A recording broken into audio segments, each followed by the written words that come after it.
All right, we are live. Great, thanks, Dan. Good morning, everyone. It's January 11th, 2024. It's 9:05. This is a Weston, Connecticut Board of Education special meeting. It's a budget workshop. This is the continuation of the meetings we've been having over the past week or so. And today we're going to go into more detail on the upcoming fiscal year operating and capital budgets. We have a quorum. The first item on the agenda is a Pledge of Allegiance. Everybody wants to pledge. I pledge allegiance to the flag of the United States of America and to the republic for which it stands, one nation, under God, indivisible, for liberty and justice for all. Thank you. Item number 3 is a discussion of the fiscal year operating and capital budgets. Lisa, over to you. Thank you, Steve. We will begin with reviewing the capital budget with Mr. Del Mastro. As Mr. Gordon, I believe, has a time limit today, and so we have moved that up on the agenda. After that, I will go through some of the talking points from the public last night, kind of holistically, and how we're working on those answers. And then I will open it up again to the board members if they need any additional clarification, other questions. If we have time, we can go back and perhaps start some of the discussion from the questions on the public. But I do want the administrative team to have time to, some of them require gathering information, which we are working on, in some statistics. The goal, as always, is to get these documents out. If you go to our budget page on the website, you will find all of the budget posted. And today you will also see the questions and discussion, a document that the board has received on the first workshop. We will do the same for the second workshop for public reading that will also incorporate answers to questions that the public asked. And we will move forward from there if that's a good plan. But if at any point, if we run out of any time constraint and people have a couple of other things that they need clarified, we're happy to take the questions, and we will keep working at it to provide you the information so that you are comfortable with having a solid understanding of our budget request. Without further ado, I would like to turn it over to... Can I just say just one thing before we start? First of all, for everyone that's watching this or will be watching it, I want everyone to know that the budget book, almost 240 pages, is on the Board of Education website under budget.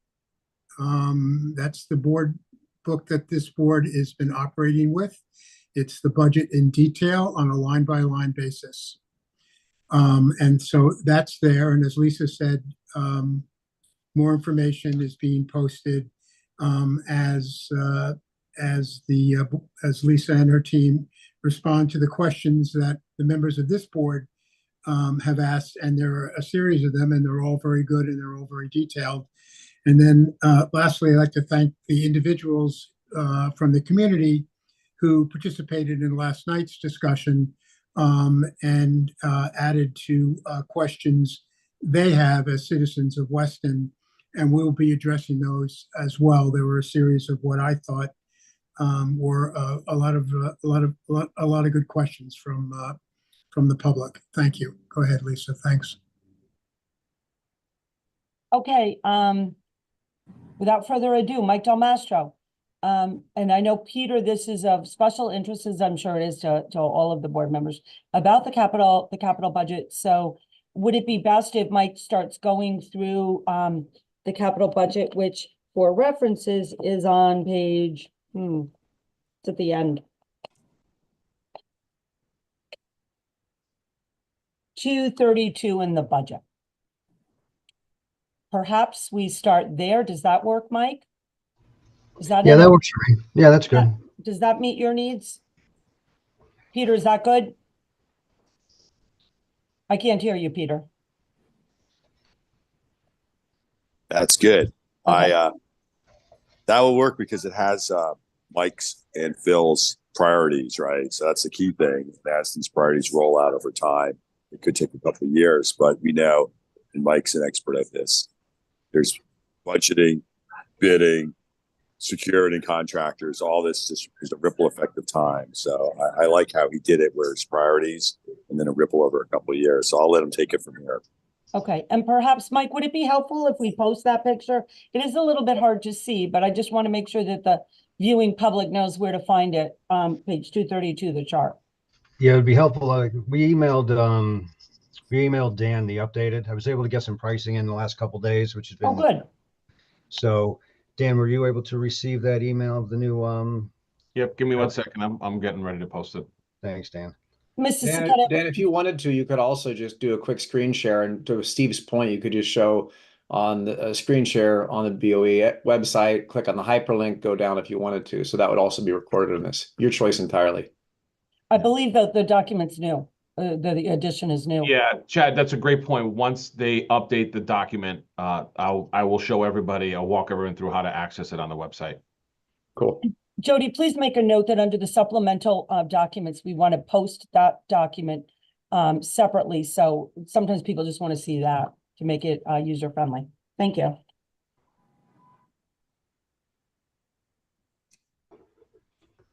All right. So as you see, I was able to reprioritize, and it's been difficult for a while now to try to get contractors in here to give us pricing without any kind of RFP, because they know they're coming here just to give a baseline price. But we have some good relationships with some contractors that we use, and we're able to move forward with it. Now, I do want to stress that these are soft prices, that there could be a little bit of movement either way within the next few weeks. As they harden things up. And as we move forward, I'm sure if you've had work done to your house or your car, these estimates are only really good for a couple of days, 10 days max, because material is different. Everything goes up. Employee rates go up. So we'll be within tolerance, but these numbers could fluctuate a touch. Putting together capital, I always try to be mindful, or I take that back. We always try to be mindful of the future state of our campus, where we're going to be going in the next 3 to 5 years. So I do try to be mindful of that. So what we came up with here, we have a district-wide security initiatives capital line, which, as you know, we can't get into with the public forum. I'm sure we'll be getting into an executive in the next few weeks. So that's a line that's going to reoccur for the next few years for all the upgrades and changes that we need to be making. Item number 2 is just it's more of a safety issue with high school. Steps were put in for the main entrance, and they're not pitched properly. So what's happening is not a huge deal in the summer, but when you have weather like we have in the winter with rain and melting, it becomes a very, very slippery point. So I stepped that one up just for that purpose. Line 3 is the high school. If you're driven by the front of the high school on a beautiful sunny day, and you see the windows towards the library, the upper side of the CAF, left side of the main entrance, the weather seals are starting to deteriorate. So you see a lot of fogging, a lot of condensation. So that's a cost there for mass window replacement. I think there was 50 some odd windows that the seal is starting to puncture. Line 4 is also high school, but in addition to the intermediate school, this is the addition side of the high school, which is the entire building envelope, so to speak, and the entire building of the intermediate school. It's just the expansion joints in the brick. The caulk sealant is starting to break away from the brick line, so we wanted to get in there and re-caulk everything, reseal everything. That way we don't take any water in the buildings that route. And also this would include a pressure washing of the north side of the building, as it doesn't see a whole lot of sun.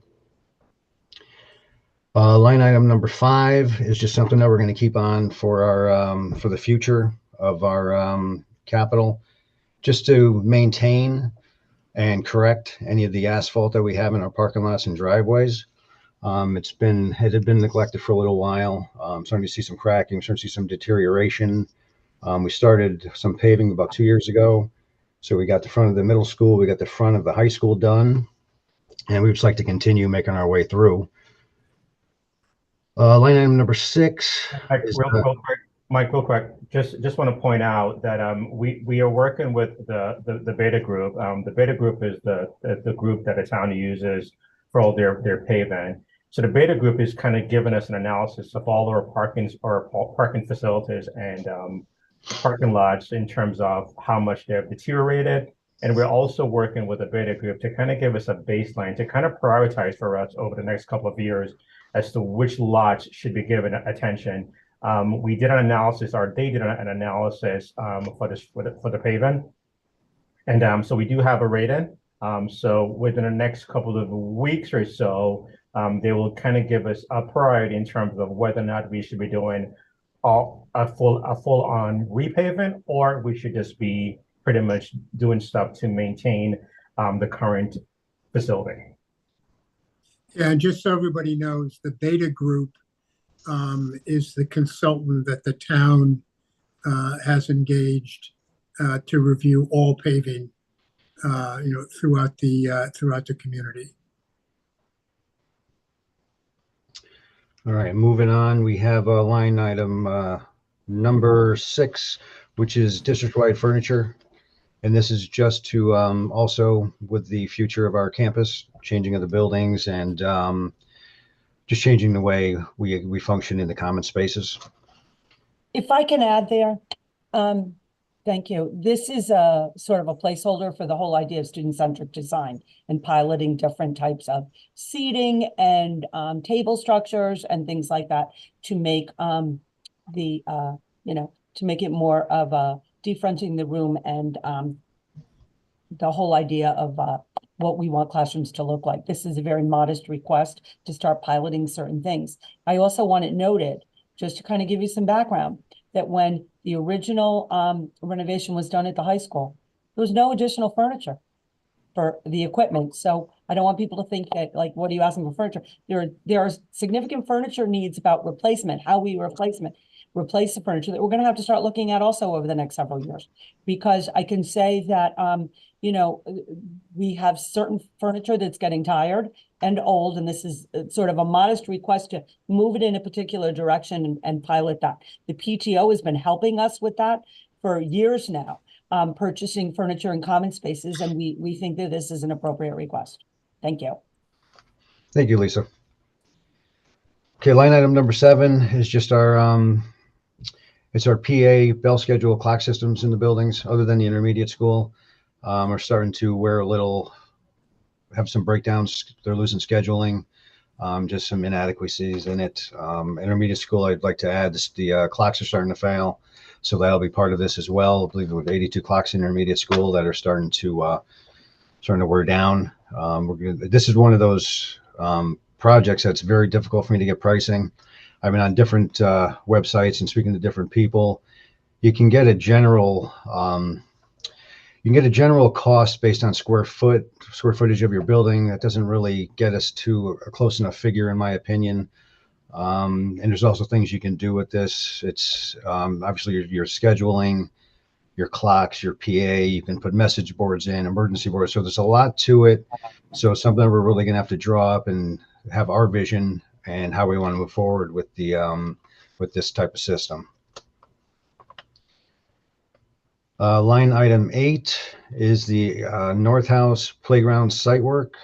The PTO has worked pretty hard to get some equipment donated to the North House playground. So in addition to these pieces, we would like to just clean up the site where the asphalt is and the basketball hoops, and so to speak, and just reconfigure that to be more of a useful space. And the asphalt it's on its way out, very deteriorated. So it's something that we would like to work side by side with the PTO with this. Number 9 is something we've been having issues with for a while now. Intermediate school roof seems to take in water more than any other building. We've kept in our operating. We have a roofer that comes in, but it just keeps coming with additional issues. So we're looking to get an analysis done, and then possibly start looking into maybe not a full replacement. We may have to start replacing little areas at a time. They seem to be based around most of the rooftop units. So I just want to get a better analysis of where actual water infiltration is coming from. Number 10 is something we can look forward into with, I'm sure Peter knows, there's now rebates out there if you combine LED lighting with HVAC upgrades. So I want to start looking into that and start getting some of these, get some of these schools, classrooms, hallways into LED lighting and get these old duller bulbs out. I will be working with a handful of companies with this, and it's just to get the ball rolling. And this is also something that's going to go for several years, just to get all the schools up to date. Number 11 is something that's been an ongoing issue for several years. And as some of you don't know, my boots are on the ground here early in the early 2010s. So I have intimate knowledge, and I've worked on every piece of equipment that we have here.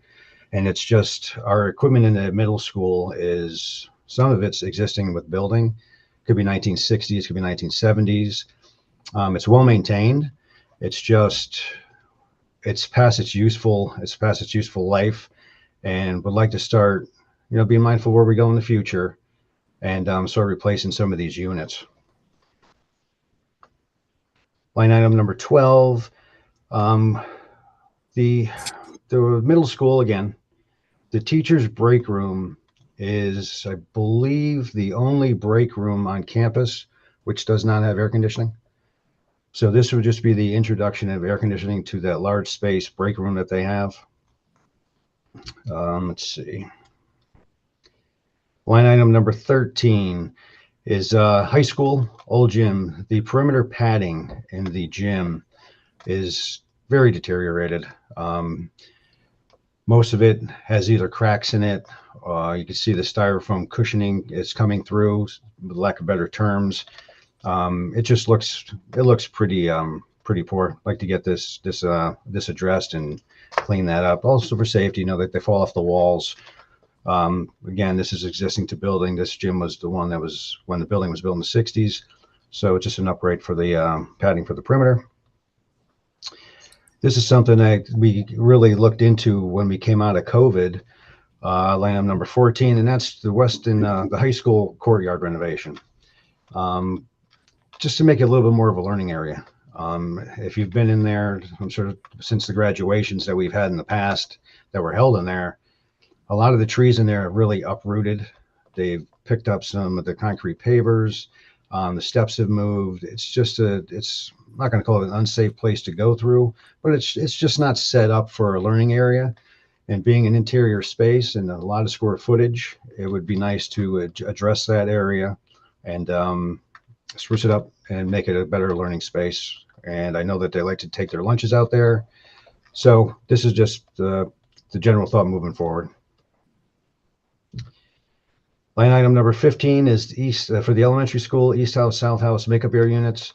These are the units in the attic that supply any of the makeup air to all the classrooms.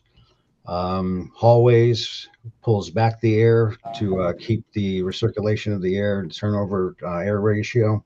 The air rate. These have been limping along for quite a while. Intermittent. So this is something that would be a great idea just to keep the air moving and keep the space air clean. I'm sorry, I had to take an important phone call, but right when I wanted to say something, if you just real quick, if you go back to line 14, courtyard renovation, there's also a safety component about that. It's not just about seating. Those trees, we did one courtyard already, correct, Mike? The other courtyard, it's a tripping hazard. The roots are pulling up everything. There's a safety issue there that it needs to be addressed. It's not safe for the kids and the staff to go out there in the condition of that. And I'll stop there. Thank you. Thanks, Lisa. Line item number 16, the core boiler plant. This is all the two boilers, mechanicals, pumps, which supply the 5 air handlers in the attic. It's turning itself to be roughly 30 years old, so it's about at its useful state. I personally already had changed the section on each boiler, take it apart, put it back together again. So this is, we're in that window of time. Then we need to start changing that boiler system out. And 17 was something we had on in the past. And at the time, it didn't show any signs of failure. But over the past couple of years, we've had to do several large repairs in-house to keep the hot water moving. Also, this project is going to include, we've had a hot water issue with circulation throughout the building that started at the, I believe, the addition. All tunnel work, piping cross. So this would be an analysis of all the hot water in the tunnels and the boiler rooms to find out why we're not supplying the proper hot water throughout the entire building.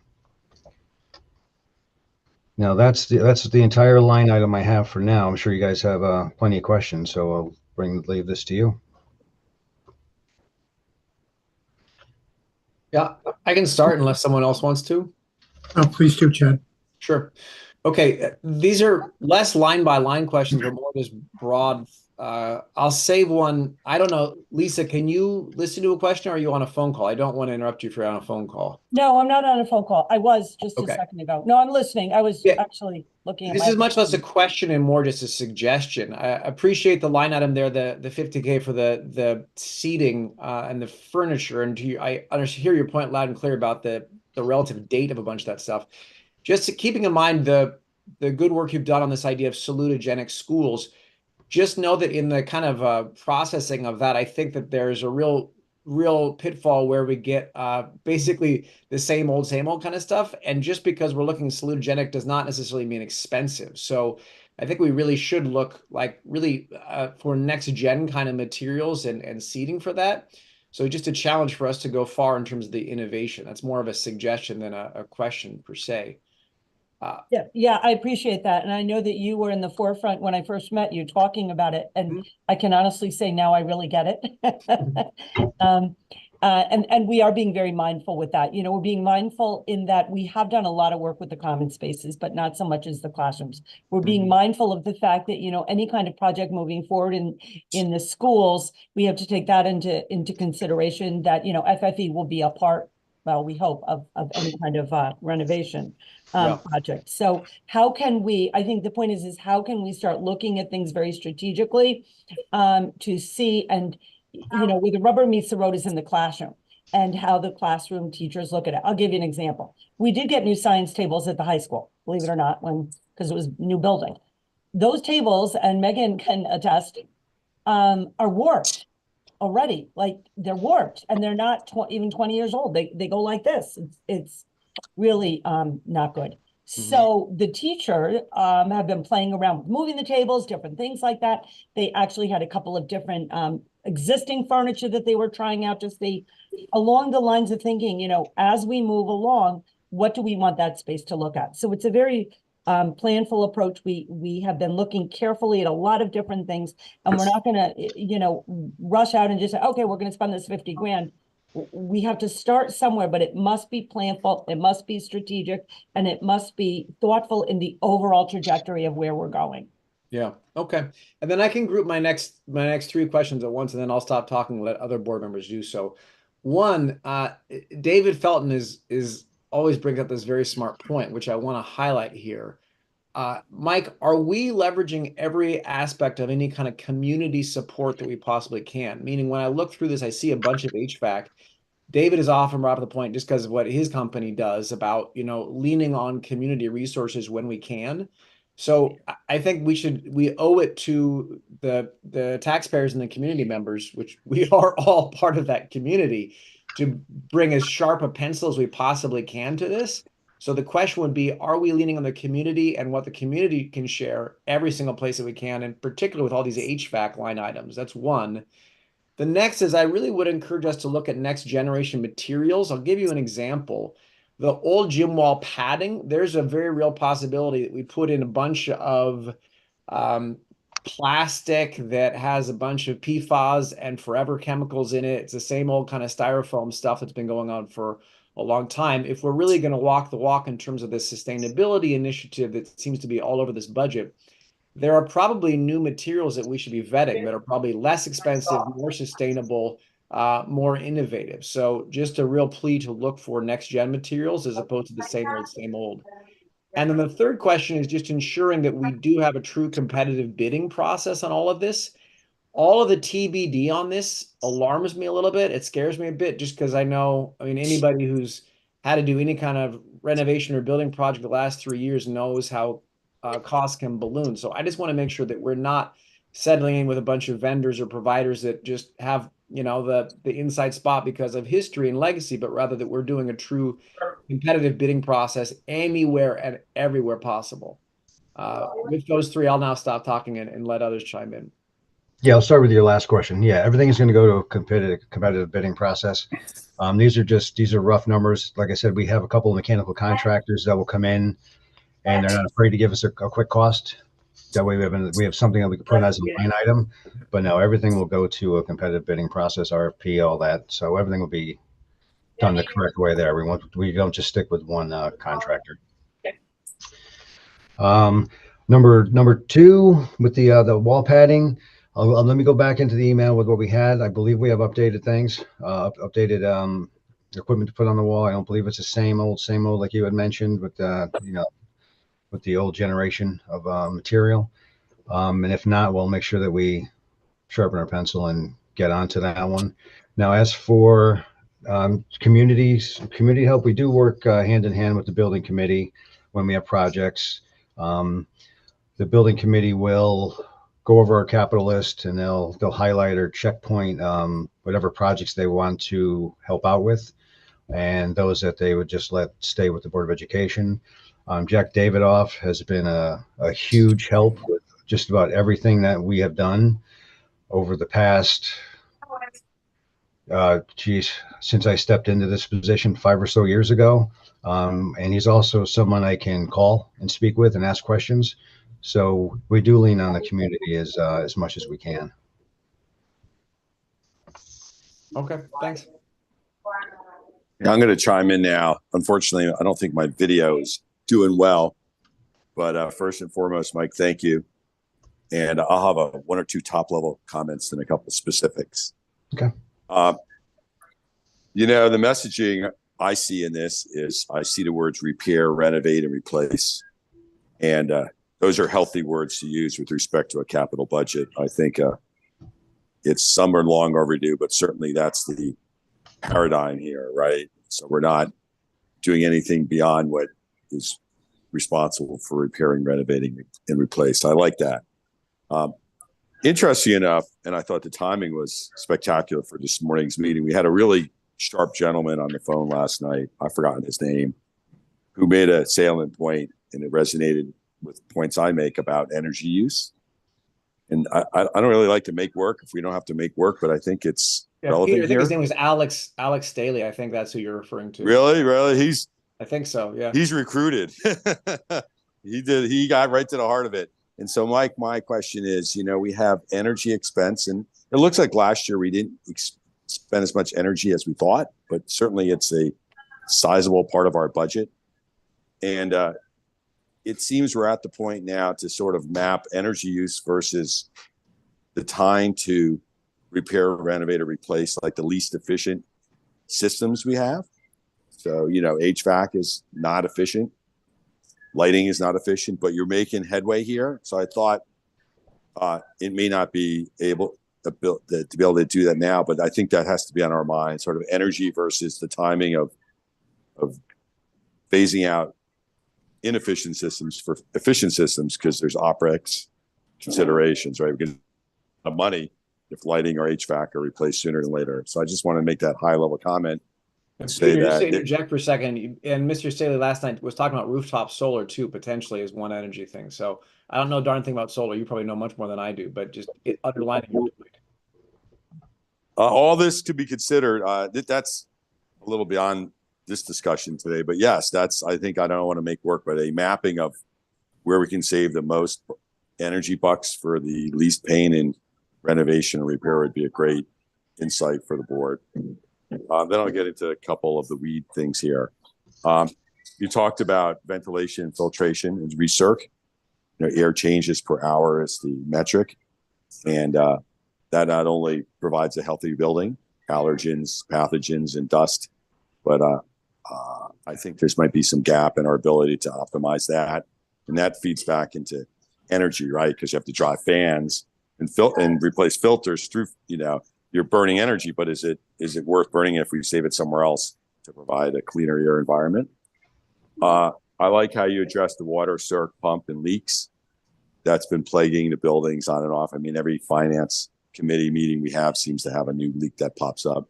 And I just want to assure the public and maybe the board that maybe we finally got it in front of that, but there may be some surprises. So don't be gun shy about saying, actually, if I had better piping here, it would really alleviate problems in the future. You didn't cover telecommunications. I don't know if that's Dan DeVito's purview or yours, but clearly expenses are coming up for fiber optic connectivity. And I thought David Felton made some good inputs there. But we may want to think a little bit about that as a capital expense, because it may balloon up a little bit as we find more issues with our computer networks and our data rates. And I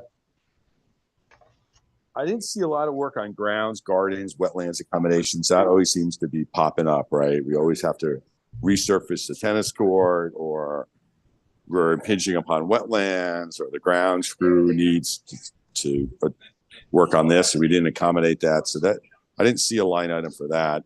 Maybe that's sort of in the operational budget instead, but that I always thought nips us in the butt a little bit once in a while. And then something I thought of just during drop off today was traffic control. I don't know if paving accommodates new traffic demands. I think every parent sort of has a moment of frustration with our traffic control. I don't know if there's a project in there or not. I mean, again, I don't want to make work and add expense, but traffic control seems to always prop up, right? And we're all, as parents, students in the district, we're all sort of subjected to vagrancies of traffic. And my last point was, there's an avenue of sensors for all the work you do, right? And I don't know if you have sort of a wish list. If I had better CO2 sensors, or better airflow sensors, or better ventilation, or other sensors that are offered out there, maybe it's time to look into an investment there. If we're going to invest in handlers and ductwork, if that's the case, sensors seem to make things operate more efficiently. That was my last input. And to help you out as part of the community, I love doing this. I have my little book. Next week's the ASHRAE trade show. This is like the biggest international HVAC trade show in Chicago. And I'm going with a client. And if you say, Pete, keep an eye out for this, I'll go do a little legwork for us, because anyone who makes anything in this space, like Trane and others, are there. That's my questions for this morning. Thank you. If I can just add a couple things. Thanks for the recommendation, Peter. Maybe we should send you, Mike, out to the trade show as well about HVAC. A couple things I just want to point out, kind of as big picture. The wetlands, and looking at the wetlands, and also the traffic flow, I think that's also going to be part of our EOC work, quite frankly, because there are limitations there. And I think, correct me if I'm wrong, Phil or Mike, the money of just like the upkeep for that is really found in the ground salaries and everything else. You talk about the tennis courts. Yeah, it frustrates me to no end that we have to put money into redoing tennis courts that, quite frankly, probably should never have been built there in the first place. If you talk to Mark Berkowitz, because was a swamp. And there's wetlands. So I think long-term, Patty's shaking her head, some of that will be addressed in the EOC. And if I can make a public appeal, you're right about traffic control, and Ms. Falber is going to be sending something out. There is some increased frustration. I have personally here at central office, because there are parents at the intermediate school that are actually using central office as the drop-off and having their children walk across the street, whether there's a crossing guard or not, because they don't want to join the line. And while I can sympathize with that, I think it's a collective responsibility of us all to sort of, please follow the rules. It goes a long way. Thank you. So can I, if I can ask a question regarding some of the spending related to the middle school. I just think we need to be cognizant of, we are going to be doing something to the middle school.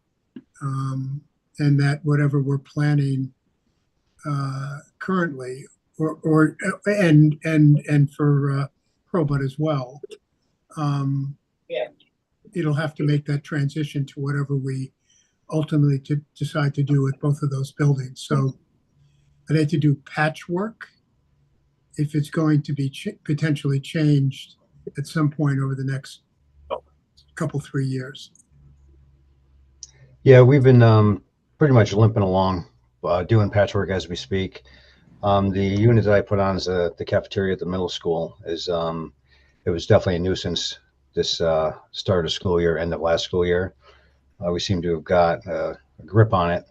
Now, that's not to say that when I hang up this phone, I'm going to be running right up there to have a look at it. But yeah, very mindful of the 2 end schools and reconfiguration and all things like that. And if I can just ask one question, and I'm actually going to jump ahead a fiscal year. For fiscal year 26, the radios, because the town's going through an upgrade of the communication center. Are these going to be compatible or with what's going on with the town and overall emergency communications, or is this something outside of that? Yeah, unfortunately, we were omitted when that was in process. But Norcon has been in here. They know what's going on with the town, so everything will be integrated. So the system, they will be compatible, to answer your question. And in short, it's just we'll possibly be a little bit behind them time wise.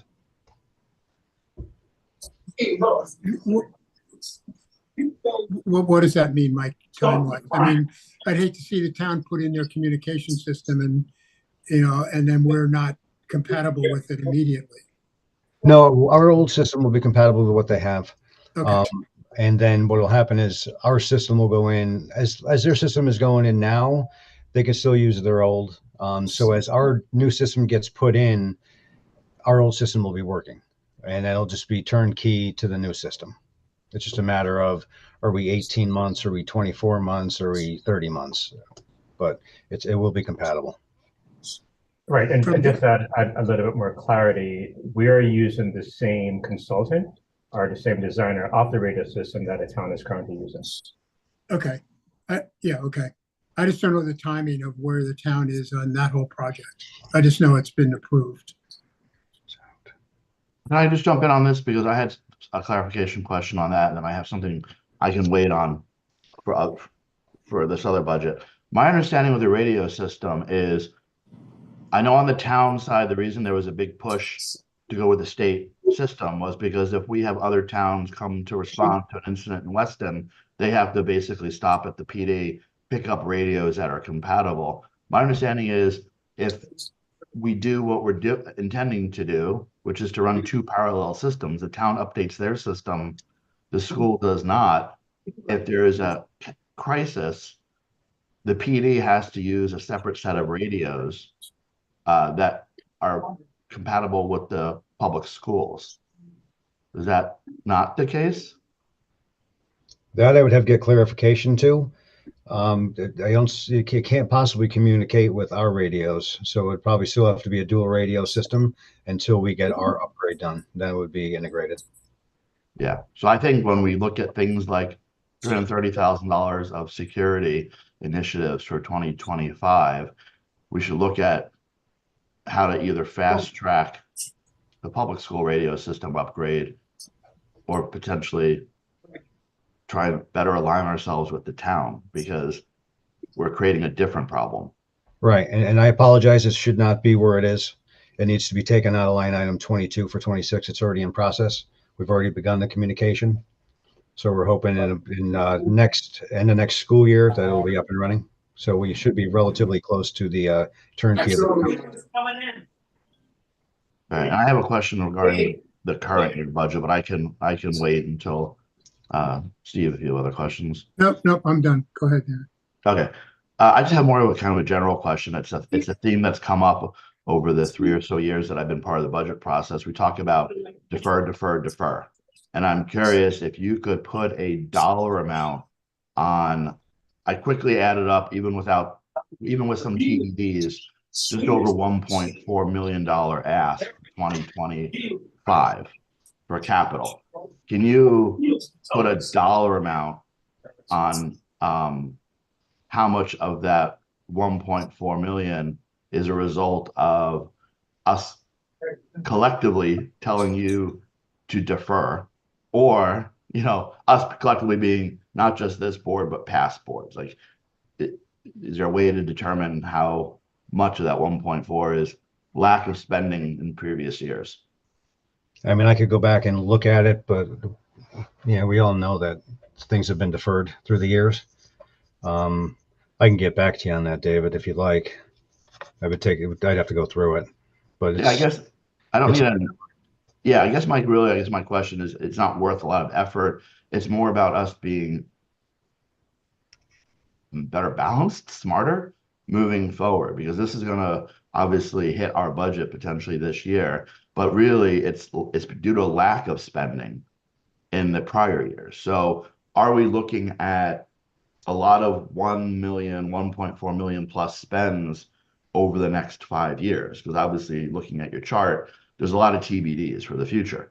But have we really, what could have cost us 80 cents on the dollar or 70 cents on the dollar, because we kept kicking the can down the road, is it now costing us $1? And if so, it's just worth knowing it, so that next year and in future years, when we talk about capital, it's not getting less expensive. It needs to be done. And if we defer it, it's going to cost us more. So it's more to inform us maybe moving forward. But there is, I guess you did answer my real question. There is quite a bit of this 1.4 million is due to our decisions in the past, us collectively as a board, to defer. correct. Okay. And we're trying to be mindful now moving forward, just to get everything on here, get everything listed year to year, instead of just pushing it back. And we'll fight our way to see as much work as we can get done. We'll do as much as we can.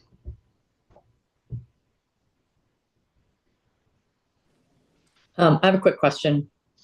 Mike, you have in here, you mentioned something about the windows and the fogging, and that they need to be replaced. The seals are bad. So, and this is just a simple thing, but I think you have, what do you have, $45,000 or $50,000? $45,000 scheduled for, you said 50 windows. Mm-hmm. Is that going to be enough money for 50 windows? Yeah, we've already brought our window company in. Okay. Our windows are generally the same dimension, so it's a pretty easily cost. All right. So yeah, that's pretty accurate. All right. That's good price. All right. And then I think everything else that I had questions about, it's already been hit on. So thanks. Sure. I do have one more quick question. Oh, I think Mike, you have a question? I do, but go ahead. Go ahead. My quick question is, I heard Peter talk a lot about energy savings initiatives. Do we have any data that shows if we do this, we wind up saving that? Have we had that analysis done from some of the initiatives in the past? That has not been performed now. So how do we know, other than they feel good, moving to LED lighting, how do we know that they're actually financially making sense to us? Right. We're going to work with our energy system, and they're going to do an audit, and it's going to work hand in hand with HVAC and LED lighting to see what we can save. It'll be a complete analysis and a report, and it'll tell us what we'll save over the next 10 years and the cost to pay it for it. So are we, in the budget, are we approving some of these initiatives to do them, to undertake them, and then we're going back later to see if or what the savings was? No, this is to move forward with it. This is, you have the analysis done, specific areas, and actually get the changes going, moving forward. Right. So is it combined that, so is the money that we're approving to do the analysis and move forward, or is moving forward contingent on what the analysis tells us the savings will be. It will be contingent on what the savings will be. Okay, and that's something that comes back to the board, or that's determined at your We'll share it. Okay. Isn't it true, just for points of clarification for the watching or public, that, Mr. Cross, maybe you can help me with this, or Steve, that with capital budget line items, correct? It's really important to work closely with the town because the boards of selectmen and boards of finance can talk about specific line items, unlike the operating budget, and if they're comfortable and being transparent in what it involves, to David's point about moving forward. Isn't that correct? Yes, that's correct. So there's a checks and balances, I guess I would say, built into the capital budget expenditures. Correct? Yeah, and the Board of Finance always weighs in on this and has I can't remember the number, but they have a number in their mind about what overall capital spending should be for the town. Okay, thank you. Which by the way is increasing, because to David's earlier point, there's a lot of patchwork that's been done. Deferred maintenance, it's kind of across the whole town, not just not focused on the Board of Education. It's kind of a kick the can down the road, for a number of years, and we're playing catch up in other areas as well. Let me just jump in here 1 second. So this is exactly, I think, Steve, the subject that I want to bring up, which was just overall, look, this is the first time I've been through this budgeting process here with the town, with the Board of Ed. So not really aware of the history of the level of spend in the capital budget going back. But I guess my question, and everyone's talking about it now, is just the question around the sustainability of the spend here, which, as David mentioned, looks to be over $1 million here for year one, especially. And then I would, as you go out, there are a lot of TBDs. So I guess my general question is, how sustainable is this? I understand, or I guess I've picked up, and I don't know if this is exactly right, Steve. You may know, having been on Board of Finance, but I think the level of spend has increased somewhat, I guess, over the years. And I think that's been helped by the reduction in sort of the debt service. And so any spend now that we're doing on a year-over-year basis is going to really directly impact, the taxpayers in the town. So I guess my general question boils down to, how sustainable is this? And does this really necessitate and call into, scream out to us that we really need to come up with this facilities plan? Because either some of this is going to be and can be moved over to, let's say, that facilities plan and be bonded, right, and be taken out of, let's say, the capital budget. So just generally speaking, sustainability, Steve, and anyone else here, of a capital budget that's going to be over $1 million a year, and how much pressure then does this put on the rest of us to go ahead and really dig in and get a facilities plan, something approved and implemented, as fast as possible? Well, we're in the process of doing that, but it's not solely upon us, because the town has their own process going on. Yeah. And so this is kind of like a puzzle where the pieces seem never to come together. Yeah. In that the town, we need to get an understanding from the Board of Finance what they think the town can afford in capital overall. And I know they're working on that. And, we can come up with, and we will come up with, that's what Peter and Chad and I are working on, and ultimately comes to the board, what we want to do, whatever it is, what we want to do. And there'll be a number associated with that. And we probably should come up with that independent of whatever the Board of Finance tells us, and then, but we're gonna have to then take whatever number they give us and work our way backwards from there. If I can provide a little historical color to this, I appreciate what you're saying, Michael, about, it's $1 million, the capital budget. There have been things that have been postponed, I've been here a long time, for years, that have Right. not been addressed. And to your point, and I kind of alluded it when I talked about the FFE. I was here for the high school renovation and that whole building project.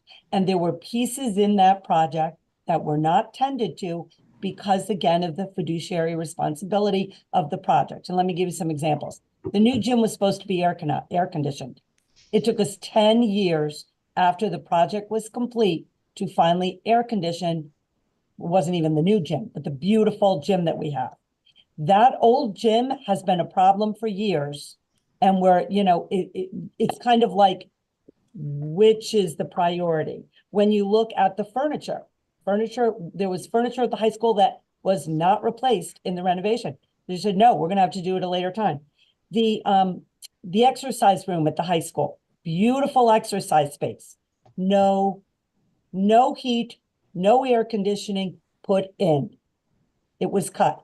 It was just resolved this year, almost 20 years later. So there is a catch-up factor that, at times in working, decisions have to be made. So I also want to say that, in looking at the future bonding and everything else, and that's where we're beginning to start looking at some of the furniture and things like that, we can't necessarily rely on all the FFE that we want if we move forward with particular renovations and things at schools, because experiences has showed us it didn't happen. We have in the budget for 2026, line 28, about a high school renovation to the 15 classrooms that still have had no air conditioning or anything put in. And when we did that, after the first renovation, probably about 10 years later, I remember very clearly being there and celebrating. We had a barbecue. We opened up the new classrooms, 15 classrooms. We finally got to doing something with the instructional core. We were told, we don't know when we're going to be able to get to this. So we've made do. We put in portable air conditioners. We flex space that was air conditioned. So that's a little bit of the flavor and the challenge of working through this. And then you get a price. I'm sure the price we paid, I think it was over $100,000 to air condition that new gym. It could have even been more, was so much more, but we couldn't absorb it in the cost. There were things that were just taken out. So there is a lot of catch up and kind of working through and seeing what do we really need that's important. If nothing is going to be done, for example, in a school, as far as renovation for another 5 years, what do we need to do to still keep that that moving forward, to be able to, to maintain the infrastructure? So that's just a little bit of some of the background on the history, if you will, of some of these things. Same thing with the auditorium. I'm thinking of another one, sorry. They didn't do the auditorium. And so they literally, the Weston Arts raised the funds, people bought seats to renovate that auditorium because it was cost prohibitive to do it at the time. Same thing with the track and all that. The user fees at the high school, percentages of that go to turf and track replacement, and it's designated by the town. So there's a lot of, I guess, when you peel back the onion, there's a lot of history there. And hopefully that's helpful. No, I appreciate that, Lisa. Yeah, it's a lot of catch up that's being implemented. And I think that on the sustainability level, we're going to have to probably make some tough decisions here going forward, because this seems to be, quite an increase in the capital budget, I would imagine. And it's not getting cheaper. So I appreciate the time, guys. Thanks. We're going to move on, Lisa, from here. Peter, I know you have to go. Sure. Any other questions for Mike about capital? And also, anything with facilities or anything in the operating? We have these a captive audience here, I guess I would say. Hang on one second. I think, Peter was trying to say something, but he was muted, so we didn't hear what he said at the end. I think it was just to say goodbye.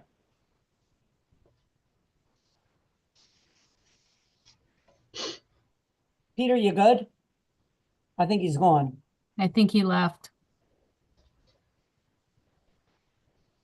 Okay, I'm going to go over really quickly some of the things that I hope I've captured from the public last night. And if you think that I've missed anything, please let me know. We're already hard at work at trying to provide answers for that. I'll go through the whole list and then maybe I'll back up on a few where we think we already have some data. But there was a question about the per pupil cost, the increase year to year, and the per pupil cost compared to DERG A schools, which was asked. There's a question about we have a 3.5 increase budget to budget, but what is the increased budget 2025 budget to 24 actual? And Phil will be working on that. The budget drivers, we're working on that, salaries, benefits, utilities, all of that. We're working on that. What are the budget drivers? There was some questions about enrollment projections, and we have a lot of those answers already done. There was a particular question that dealt with, have you looked at the low projections by, we looked at the medium enrollment. Did you look at the low enrollment projections and how that would play out if we considered the low? And I believe that we already have that, we do it in spreadsheets, and I think that's already been calculated and we can get that out to you. Thank you, Mrs. Saketa. So there was a question about that. There was questions about if the district is over budgeting, what are the reserves from that year and they can be used to lower the 2025 budget? I think that Phil can work on an answer with that, but it actually has to do with, what can you roll over? What can't you roll over? The idea of the surplus and where it came from, that was spelled out in the document you received last night, but we will be trying to provide some more clarity about that. There was a question about if the enrollment has gone down over the past 16 years, this is what the citizen said, why is the staff relatively flat? We'll be working on that. There was a question again, specifically about the investment in the SIL program and the cost of the SILs. We provided some extensive answers in that document we gave you last night. However, Dr. Henkel is going to be fleshing a little bit more of that out from the actual monetary funding request. There was a question about equipment and technology upgrades. Mr. DeVito will be looking at that. I have to go back. I have the transcript. Thank you. We get these transcripts from the meetings and we go back and I go through to very carefully look at that. But so we will be looking at that. There was a question about an increase in supplies, materials, and Dr. Henkel will be looking to explain that. Certain new programs are in her budget, certain are in the elementary school budget. Some of this is knowing where to look. And, when the budget is like, over 200 pages, I can understand why people might get confused. There was a question about energy costs and what has been explored. The capital budget and prioritization, I think that was already answered, but my plan is to take all that information and put it into this new document as well. And if we can add anything about that. HVAC was a topic that we'll provide more background on. Very specific question about out-of-district tuition costs dropping. Will there be an independent review of security? Let me talk a little bit about security. You all have, I think, received the Google, was it a Google, what is it, a poll or whatever? We are trying to set the executive session for the Board of Ed. We're dedicating 2 hours where Director Rios will present. Mr. Chief Henyon and Captain Burdaki will be there as well. We have, questions about the $350,000 from this year. There was a special appropriation, questions about the 330 in the proposed in the budget of the capital budget this year. Questions about a lot of details there that we don't share as much with the public because it can adversely affect our safety of our campus. However, just so you know, just yesterday, Phil Cross, Joe Rios, Mike Delmastro, and I sat down for over 2 hours to talk about this to make sure that we are providing you with the information that you will need at that executive session. So that's where that's going to come up. There was a question about the blue ribbon school district and, you know, is it declining? I think that it's worthwhile to explain a little bit about the blue ribbon. What is the blue ribbon? You get invited to apply to be a blue ribbon school. It's certain grade levels and kind of what does that mean altogether? You know, is there a concern about our district, if you will, ranking and reputation? And so we will be looking at that and trying to provide some more specifics on that. That's kind of the summary that I got. I haven't gone through the transcript. I might have missed something, but this is what I was jotting down last night. I don't know if I've captured it all. If anyone just quickly right now thinks that, you know, we need to make sure that this piece is fleshed out a little bit more, I would welcome any feedback on that.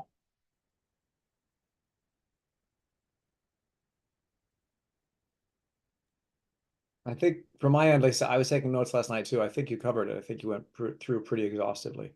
Okay.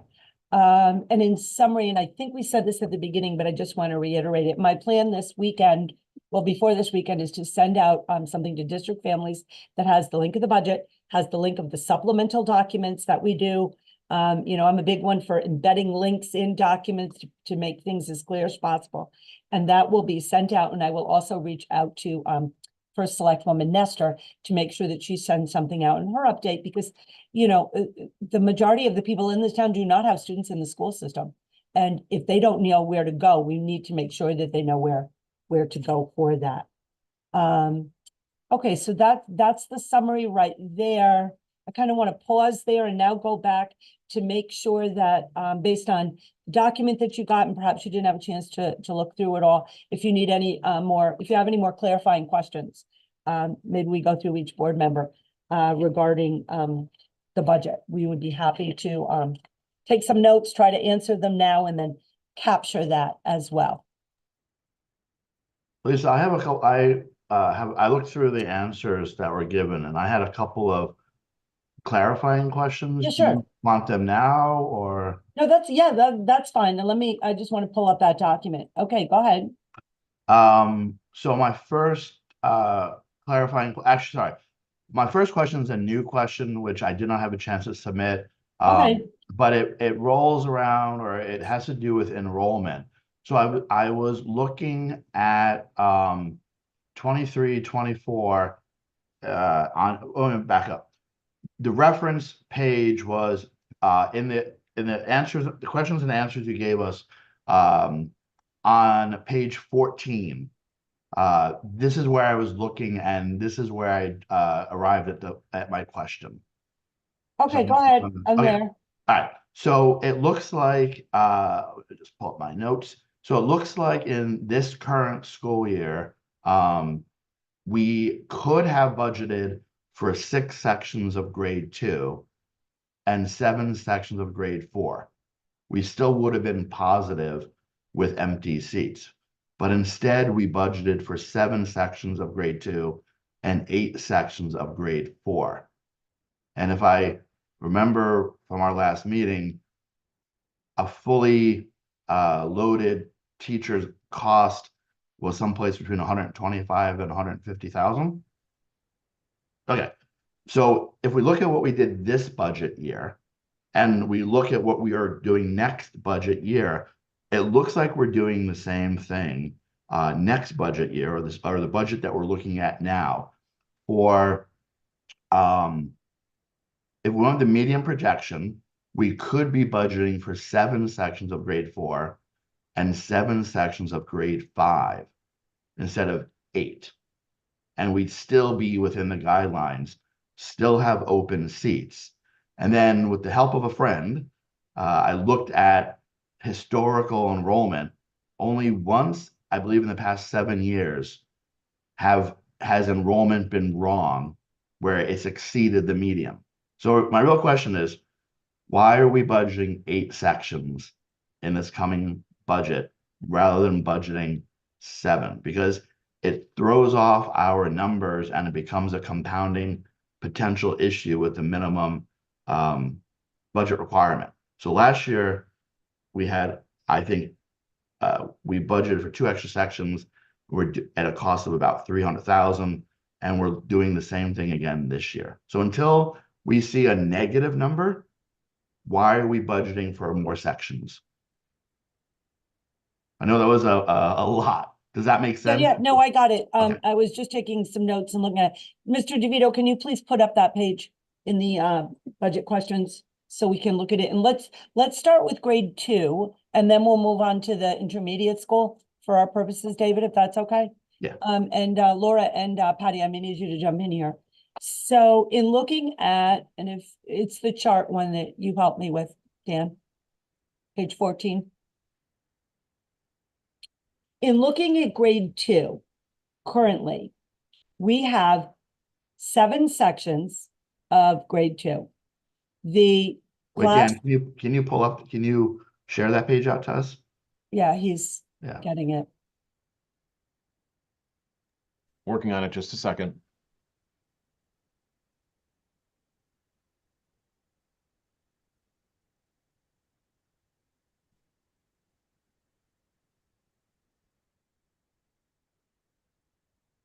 Okay.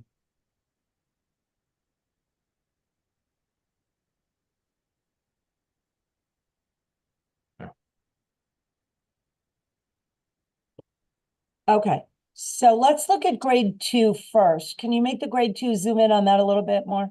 Thank you. For those of us that are visually challenged, mainly me. Okay, so if you look at grade 2, we currently, thank you. We currently have 142 students, 7 sections, 20.3, and we have optional seats of 26. Now, you say, well, why didn't we go to 6 sections? Of 6 sections that year. Why did we hold at 7? The reason, and Laura, you can jump in. The reason that we held at the 7 was because if we went to 6, it would be 23.7 class size. You can't have a 0.7 of a child, and there would only be 2 open seats. Given that grade 2 at the elementary level, the whole idea of learning to read versus reading to learn, and the importance of those early age, we did not, quite frankly, want to risk going in with only 2 empty seats. If new students arrived, we would be over. We would be over if we went with, we would be at max starting the school year in, I think it's about half of the sections. So that's why we did it there. And that reason applies for the next year in 24-25. If we start with 1 less section of 5, the max is 24. We will be over. Laura, can you please speak to that a little bit? Yes, Lisa, thank you. That was exactly what I was going to say. Starting the year with 24 in a class in 2nd grade for many of the sections, I would not recommend. That's a very large class for 2nd grade. It's also a transitional year.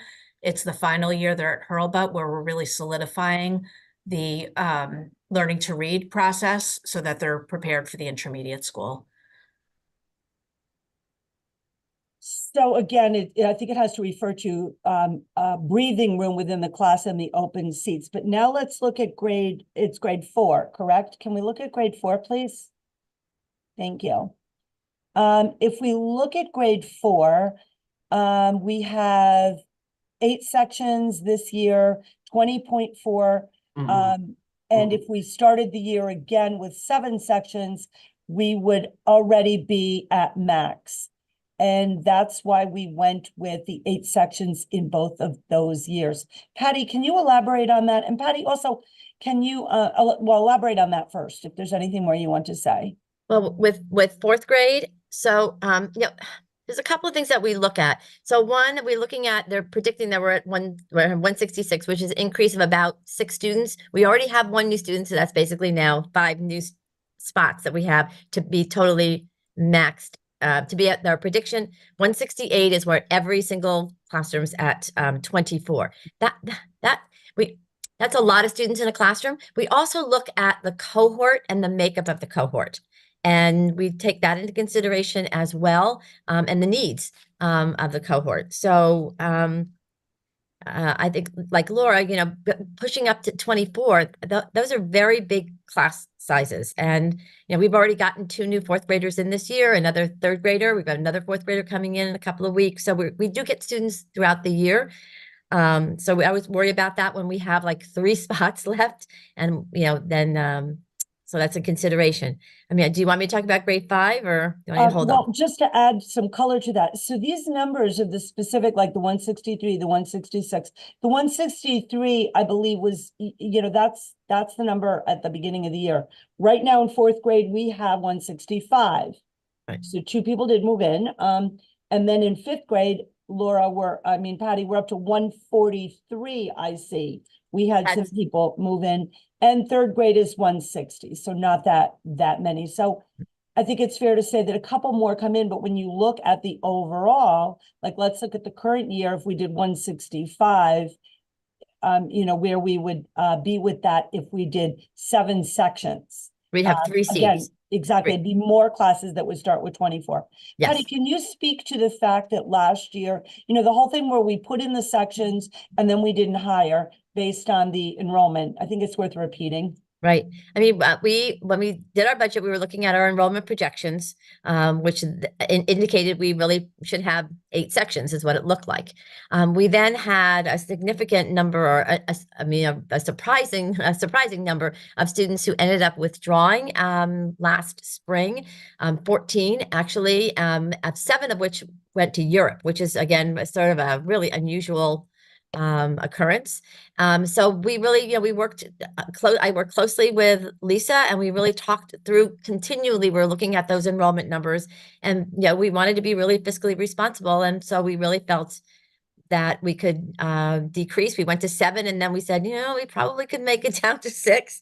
Those classes are big. Our 5th grade classes, we have a half of them are at 24. They're at max, and 3 of them are at 23. So we only have a couple of open spots still. We are max in 5th grade, which is, they're big classes. So we're watching this next year too. I mean, next year I certainly have 164 students already in 5th, actually 165 with this new one coming in. That gives me 3 spots for new students for next year to be max at 7. And then in 5th grade, we also, we do team teaching. So when we team teach, then we have to really think about how we partner, but it's really looking at class sizes, probably more than anything. Yeah, and the basis of my question is not to go down the rabbit hole again necessarily of class size. I mean, I think that's been settled. It's more about budgeting, because if the historical analysis that I looked at, I understand what you're saying, which at the moment you're saying that an extra student showed up. So now there's only 1 potential seat available, I think you said, in grade 4. But there's also what we don't know is how many students are going to leave the district, right? We don't know that. But historically, based on my analysis, I think with the exception of 1 year, we've always, for whatever reason, we wind up lower than the SLAM medium projection. So if we're using the SLAM medium projection for budgeting, and it's been wrong almost every year but 7 by a couple of seats, which is the same number that tips you into budgeting for an extra section. The question really is more about budgeting and not necessarily class size. Should we, if we budget for 8 sections and 7 are all you need, it sounds like you will simply have just 7 sections. Is that right? That's what we did this year, correct? Yes, right. Yes, correct. Yes.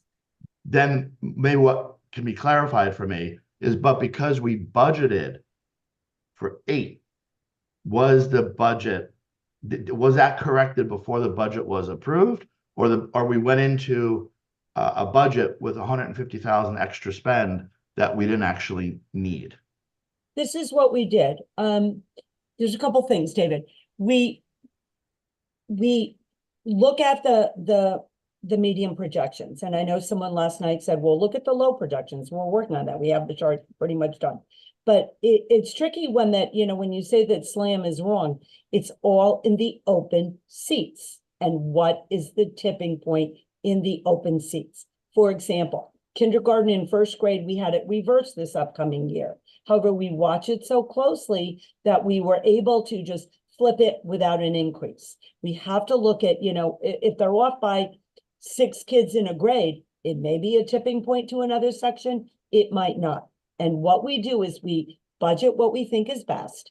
We watch the enrollment, especially kindergarten, from now until August. We watch it all summer. We look to see if there are any shifts.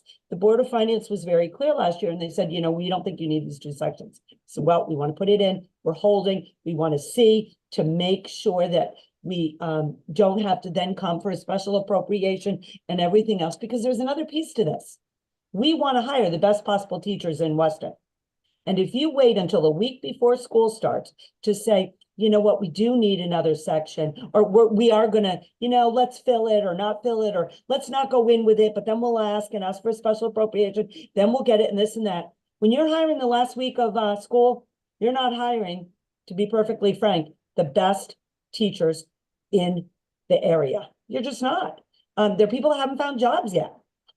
So we keep that in mind as well. We don't want to be hiring the week before school or once school starts to try to find someone that we think will fit. Now, moving forward this year, we anticipate again that we need those 2 sections at the intermediate school, right? But we have 1 section less at Hurlbut.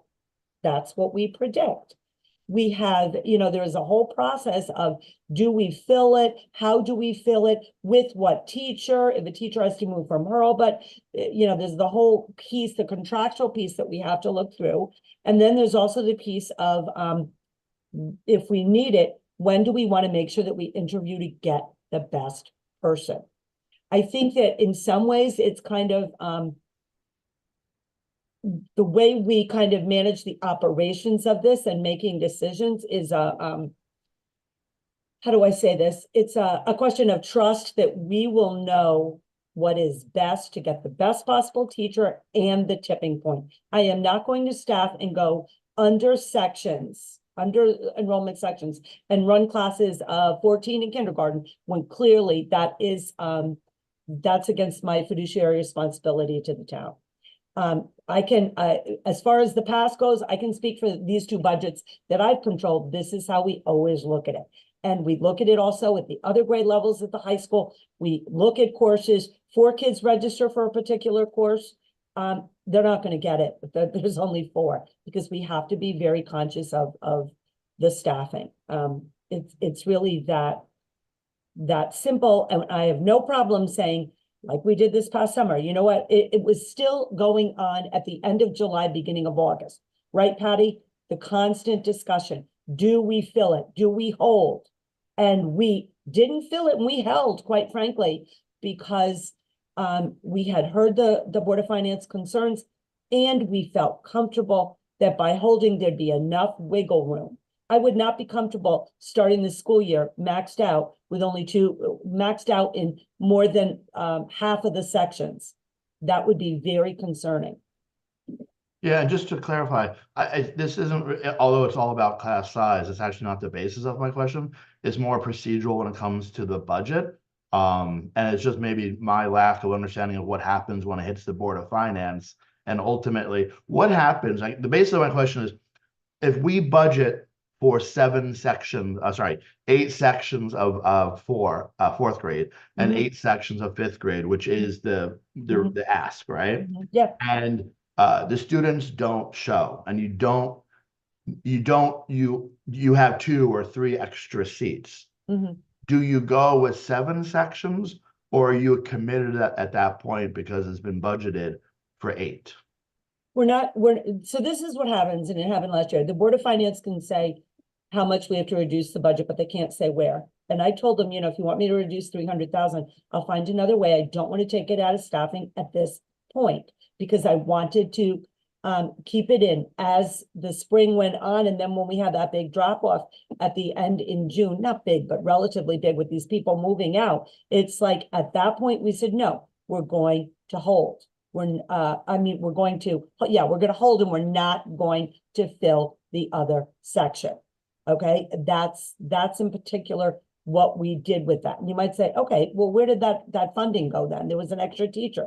We took that funding, and after looking again very carefully at the needs for the tier 2 interventions, and we made the decision to bring in another math interventionist for that year. Now, that next year, we have reduced it again because we think we've made enough progress that we will not need it. But there was a concern, as there has been a growing concern, and that interventionist goes between 2 schools to provide additional added support. We are already seeing this year how well this interventionist model is working, and we feel comfortable by analyzing the data that we then can reduce that. Does that make, am I explaining myself? Yeah, I think It's so. like a I'm looking at- reallocation. Yeah. Now, we reallocated. We didn't have to. We could have said, you know what, we're not even going to spend it. We feel strong about this. We didn't. We thought that it was better to reallocate to additional math intervention, which now has been removed in this next request moving forward. Yeah, no, I mean, that what you ended on is really the question I was after. It's not so much changing classroom size guidelines and stuff like that, which I've asked about previously. It was more being that you're budgeting for when we still have open seats, what happens if it turns out you don't need those extra sections? And I think what you said to me is, in a simplistic view, 2 things will happen. No, we won't run 8 sections. We will run 7. And we will reallocate, again, round number purposes, the $150,000. Potentially what you did last year is you reallocated that money to interventionists. Yeah, if we needed it. If we didn't think we needed it, I wouldn't have done it. And then you say, well, so now we're losing, this interventionist position. Well, expert in math. We need classroom teachers we predict we need them at the intermediate school. That's where that person will go and help fortify that team in math as a classroom teacher. So is this basically the same person who had been a teacher? He or she was lined up to teach one of the sections when we determined that the numbers weren't there. We basically then took them. So we basically had no personnel change. It was just a matter of refocusing their focus. Or their I don't want to get into the weeds with some of the particular staff members because it's a small district. What I will tell you is that we look very carefully when we do reallocation with specific people. This is actually this particular person. It was a new person this year that we had been very interested in what that person could bring. No, I guess what I'm just saying is, did you utilize this position then basically just to keep your bench and have them help out in the areas where they are needed? Or are you basically having to go out and hire someone whenever we find a need, kind of thing? That's my question. We always look, quite frankly, at the people that we have. And we look also at the needs that we have. It wasn't like, oh, we have this extra position, let's find a way to use it. No, it's okay. Let's go back and look at and analyze the needs of the students in front of us specifically in the areas of the literacy and the numeracy. And when we looked at it, we felt that there needed to be additional support in these schools. Person spends time at the middle school. We were implementing new pilot programs there in math, working very hard. I think we all know that a high school teacher volunteered to go and serve as an interventionist, doing incredible work. They're an incredible team. However, now as it progresses, we feel very comfortable in looking at where it's going to reallocate that staffing, similar to what we've done in this budget with the special education and the reading. We actually did it now. Like, I am not going to wait during the school year. If there is a need, if we can reallocate someone now and say, you know what, you're also certified in for special education, we need you to help out with these children here, and then this reading is going to be picked up by this person. That's pivoting within the year, if it can work, and is in the best interest of children. And that's what we did this year. And so then that reallocation now is being formalized for next year because we think that that is the best way to use that staff. Okay, I'm just thinking, I'm looking at, because I'm hearing exactly what David is saying. I'm not disagreeing. And I'm looking at, as we move, lower into the school. So, second grade, the numbers are not getting larger. They're getting a little bit smaller. So if this is something that we need to do now, that's fine. But I do think that as just plan it in the back of your head, that as we move forward, if we don't see class sizes increasing, that we may actually think about, if losing a full-time position, basically, dependent upon what the population, the enrollment is of the school and what the growth is. So that's just my planting a seed for later thought. Sure, yeah, and we have to be, we, I keep finding myself going out, looking at the big picture, then down into the weeds. Big picture, down into the weeds. We have to be strategic. And I guess I'm fortunate in that because I've been here, I know a lot of the little intricacies of both the staff, their certifications and how to move. And then with the input of Dr. Henkel and the building administrators and Ms. Edwards, we've really been able, I think, to make some gains in improving our ability to meet student needs. Yep, that's great. Yeah. Lisa, building on that for a second, just to ask the opposite question, which is the dominant theme that came out of the latest meeting on enrollment this year was not actually some sort of long-term projection of crashing enrollment, but rather what anecdotally a couple of years ago looked like potentially sort of a COVID bump, but actually a big increase in enrollment at the very, very low levels. So the flip side question is, from a budgeting perspective, are you also prepared to pivot if enrollment goes actually on the high end of the projections that we're seeing in those, 5-10-year forecasts? Yes. And I say yes in that I think we've given ourselves enough, like we're really good at the middle school. At the elementary schools, I think we're in good shape. That's where sometimes you have to look. But like just here, we pivoted with the kindergarten and the first grade and we had to flip it. We're ready to do it. Worst case scenario, what I've seen happen over the years with these budgets is you go and you ask for a special appropriation to fund another teacher. If we had to do that, we would do it. However, before that, I want it made very clear that we would exhaust every possibility of looking at our staffing to figure it out. That's our fiduciary responsibility to the taxpayer.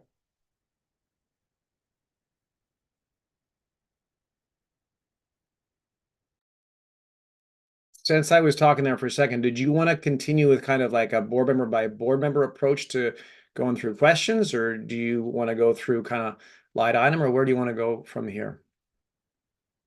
If board member by board member works, I don't want to, Yeah.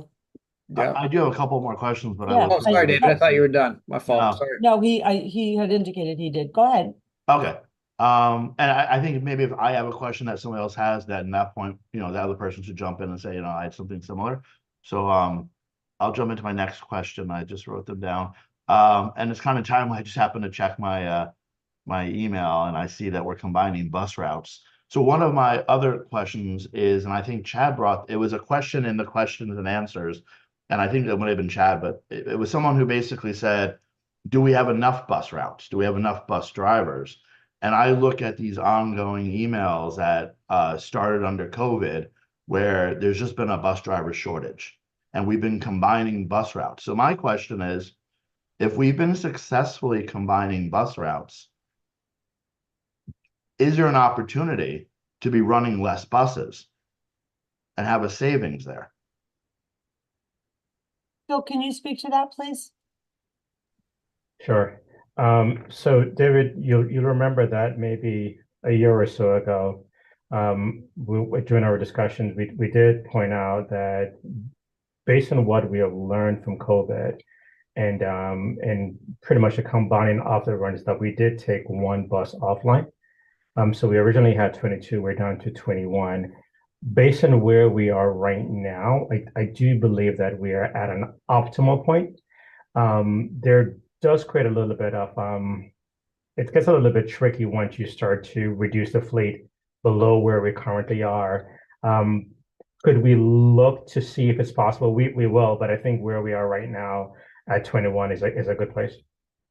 Okay, I just see from a parent perspective and a Board of Ed perspective, emails on a regular basis that bus routes are being combined. We just got one during our meeting. And when I look at that and I think about the disruption, which I'm not aware of, like my kids do take the bus home. They don't come to me with, my bus ride was 3 hours. This was crazy. The combining of routes doesn't seem to, at least for my family, have a negative impact. So I think it's worthwhile really looking at whether or not because we have been combining bus routes for the better part now of 3 years, what is the negative impact to getting our students home? And can we be operating with even fewer buses? So what you're saying, David, is that you want us to reduce the fleet further? Well, I don't know that we can. I'm thinking we should at least be looking at it because and this is not a negative criticism, but it doesn't seem like a day goes by that we're not combining bus routes. Yeah, and I think that goes back to your original point that since pre-COVID we have been short drivers, and that kind of correlates to the credits that we're receiving from First Student.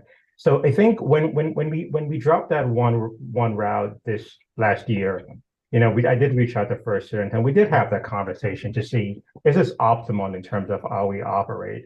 And at that time, right, the answer was of course yes. Making that one reduction was ideal. Of course, in terms of the number of students that we're transporting, that may have changed from year to year, and that's really what it is, right? It's really based on who's riding the bus and where do we have to transport our students, and that's going to be that's really the important point there in terms of whether or not we can reduce the fleet further. We're missing data points last year and even prior to that because we did not know what our true ridership is. We've made some improvements with that. We have added the app, and the app has given us, so much of a greater clarity in terms of the ridership. But we'll look into it, and if it's possible to reduce the fleet further, we'll definitely look into that because that, to your point, that will help in terms of we'll reduce the emails that we're sending out to families about combining buses. Right, and I would just simply say again, we're working backwards, right? We're combining buses, and this is not intended to be a criticism. It's just fact. We know there's a bus driver shortage, and we know that there is the past 3 years, we've been COVID, RSV, the flu, right? So you start out with a shortage, and then you have people who are out sick. It's inevitable.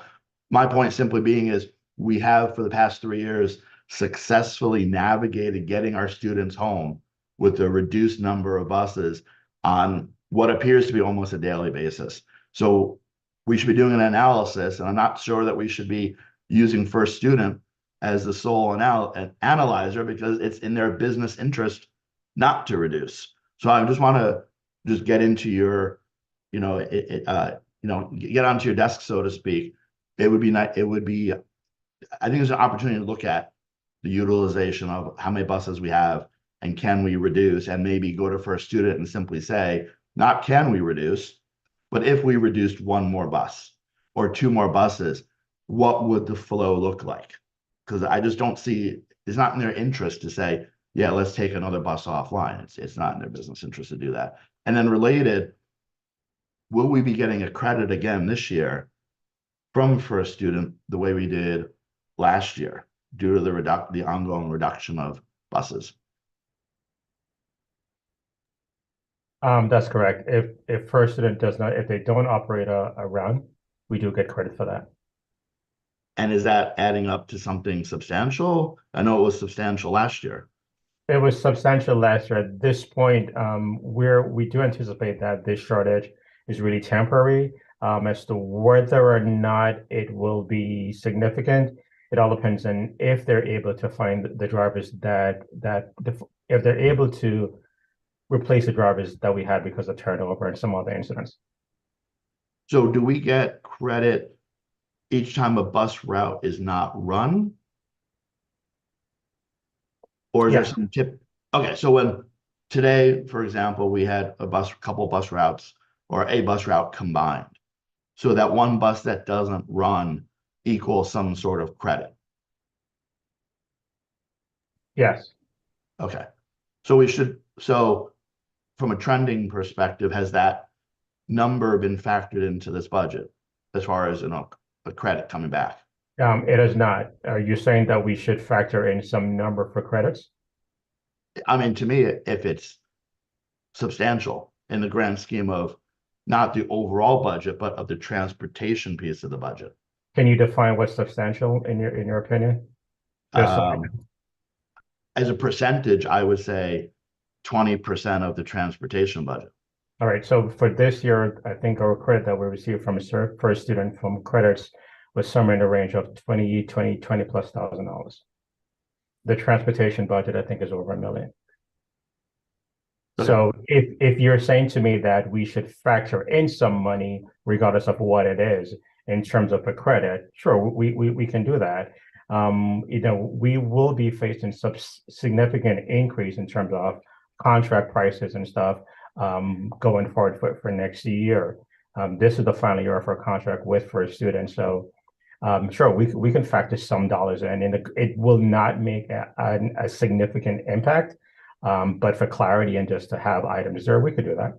Yeah. Okay. And again, that number is really inconsequential in the grand scheme of not just the overall budget, but the transportation budget. But the fact that you just mentioned our contract is up and it's going to have to be renegotiated, it seems to me like it's even more critical now to really look at the bus utilization and look at where we potentially have underutilization and can cut back. It seems like this is the time to do it. So, and hang on a minute, I think those are my only. Oh, and my last question is a follow-up from what I did ask, and I saw an answer on, but it wasn't really, it didn't really answer my full question, which was, I had asked about when we add new programs, mostly at the high school, how do we evaluate older programs, and how do we potentially sunset those programs? And I did see that there was criteria used, but I didn't see any examples of programs that we have sunset or what a rough cost is to run a program.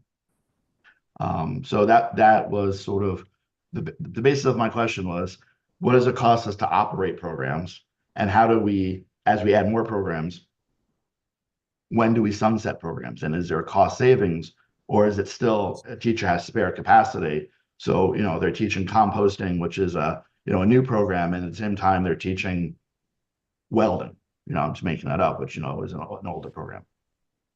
Are you referencing, just so I'm clear, on page 9 of that document where we answered, how do we evaluate the success of the legacy programs that we have? Yes. So for example, and I think that, we can certainly add some clarity. So for example, we needed a new reading program. So we sunset the old at the elementary level. We, and I guess maybe to help better explain ourselves, additional examples of programs that have, I'm just trying to make sure, like, I'll give you an example. But it's not, I can think of examples in the past, not necessarily in this budget. We made the decision programmatically to have every 9th grader take biology instead of geophysical science and biology. It was tracked more. So when we did that, we ended the geophysical science because, quite frankly, it didn't go with the standards and how we were preparing our students, because it limited access to upper level science classes if you were in the geophys track. So we eliminated, however, oftentimes it becomes a reallocation because the kids still need a course. So those numbers just became biology.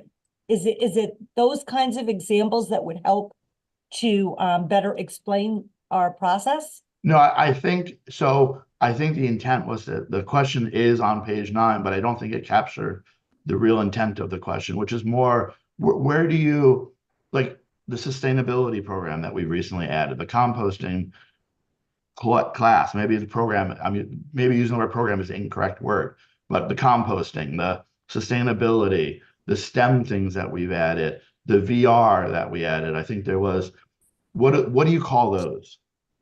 Are they electives? What do you call them? No, I guess what I would call them is and it's done in the subcommittee of the curriculum of the board, is new courses. So there's a process, and maybe we can link the form in there, where you have a new course, for example, and let's look at sustainability.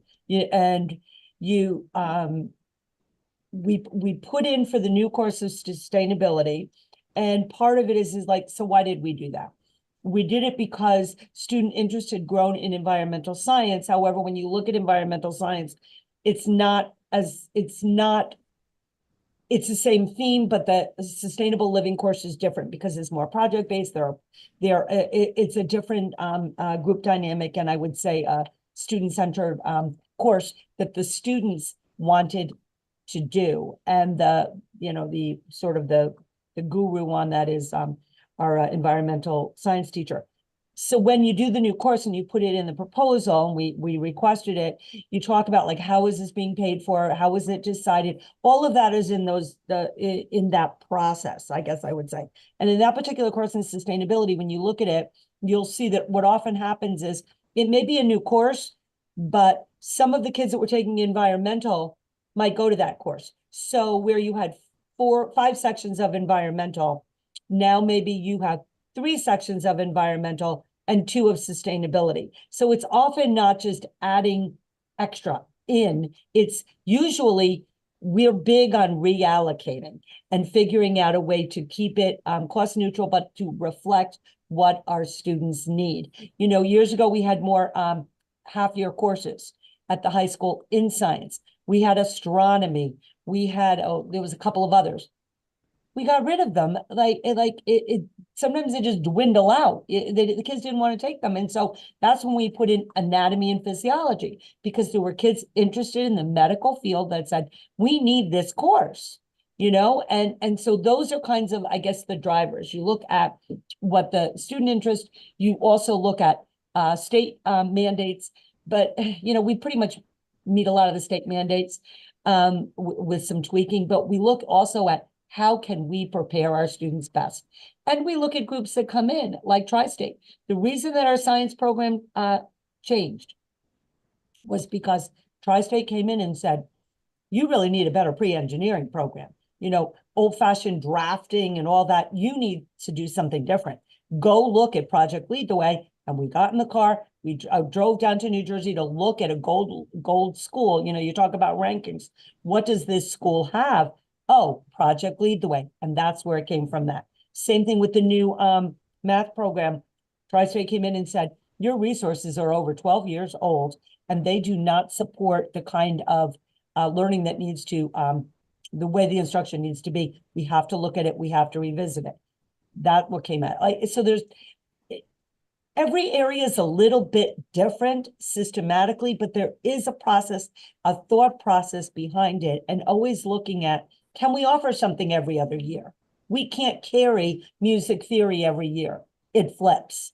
We can't carry certain levels and then in Project Lead the Way because of the number of kids. So we offer it every other year, like the digital electronics. Yeah, so I think in summary, that was a lot of detail, but what you're basically saying is you mostly do reallocation. Because the question, that was the basis of my question. Are we adding more FTEs or partial FTEs to run these courses? But what you're saying is, no, not really. You'll take, for argument's sake, you'll take a teacher who was teaching 5 courses of this and say, you know what, let's take 2 of those, or 2 periods of those 5, and have you do composting or sustainability instead. So exactly. So it's reallocation, not necessarily adding headcount. It's pretty much all reallocation, and it's also a way to better utilize our staff. And I'm going to ask Patty to chime in here because I don't want to get it wrong. You know, years ago, and Patty and I are probably the ones that can go back the furthest, we had like computers at the elementary school and the computer teacher, and and all that. And so now, for example, the makerspace that's offered at the intermediate school, that's done by the library media specialist to maximize that staff member. Do you want to add to that, Patty? No, I mean, we looked at what we were doing and we felt that was as you were talking about moving forward and what do kids need? It's not just about, the kids don't need to get the old fashioned computer technology. I mean, but they needed to know how they could use a computer because we're a one-to-one school. So we really looked at how we can make it work and shifting at that time. So we ended up, doing 2/3 of a year health and 1/3 maker tech. So weaving in our library media specialist. So, and which was a computer teacher. Savings, correct? It was cost savings. Nope, it's not safe. Thanks, everyone. So that concludes my questions. Thank you. I enjoy explaining them. I probably talk too much. I love talking about staffing and reallocation, and I don't know. Let Um, me jump in then, I guess, because my question piggybacks a bit on David's in a different way, if that's okay. Unless does someone else want to go? I already asked a couple questions, so I don't want to monopolize things. we're gonna be here till everybody has a turn, so go ahead. Okay. This is a kind of a longer form question and also an appeal. I'll bounce through it rather quickly. In a way, part of what David's question hints at is like, how are we measuring success in these various things? And therefore, if they don't go well, sunset them, or to the point you just made, Lisa, some reallocation. Throughout this document on several pages, if we consider page 8 about the SILS program, if we consider page 10 about data and evaluation, and then if we consider page 22, Peter's questions, you don't need to bump to all those. I'm just mentioning those because it really does lay through this whole document. If we jump to page 22, a bunch of ideas about how we're measuring student success, and then Peter's suggestions in the email about ways to differentiate Weston in terms of STEM, in terms of science fairs, and then also weaving in Lindsay Brink's question last night about the blue ribbon question. Where I'm leading to with this, the heart of this whole thing is I still feel like an undiscovered country, if you will, is that we need to find ways to measure if we're succeeding that goes beyond just test scores within the district goals. I appreciated the answer in the document on page 22 about there are these other things, chronic absenteeism, access to arts, things like that. It's just a point that as we're thinking through over the next year, how do we see if this budget is money well spent? Also, therefore, how are we evaluating in terms of test scores and everything else, how our students are doing? And I would even put it to the SILS program as well. How are we showing that these programs are successful and diversifying how we're measuring the job that we're doing? So I know that's a big thing to tackle all at once, but I really do see it as a theme throughout this entire thing. And I appreciate all the hard work you put into documenting some of the ways in which we're doing it. I still think that we can be creative and figure out how can we show more robustly what we're doing. That gets to Peter's question about differentiating Weston so that we're known for these very, very specific things. Anyway, it's a big topic. I don't have a specific question within that, but it really gets to this key thing of how are we showing how we're doing? And it's still, I think there's still room to expand that. Thank you. I'm gonna ask, I was just remembering something, Patty was reminding me of something about our School of Distinction. Dr. Engel, why don't you start with that? Because you had helped with some of those answers, and then other people can jump in. Yeah, so some of the things that I wrote in that document reflect on, as you mentioned, our next generation accountability system. It is a 12 indicator system. It is how all districts are measured on a more holistic approach. It goes beyond test scores, not only in a snapshot of achievement, but also long-term growth over time. But it also gives credit to the broader scope of course offerings that you all are mentioning about, you know, how are we ensuring high quality courses? How are we making decisions around sunsetting courses? It also looks at the reality around chronic absenteeism. You know, if we have students that are not regularly attending school, it is a spiral. And so, you know, that continuity of instruction is critical here.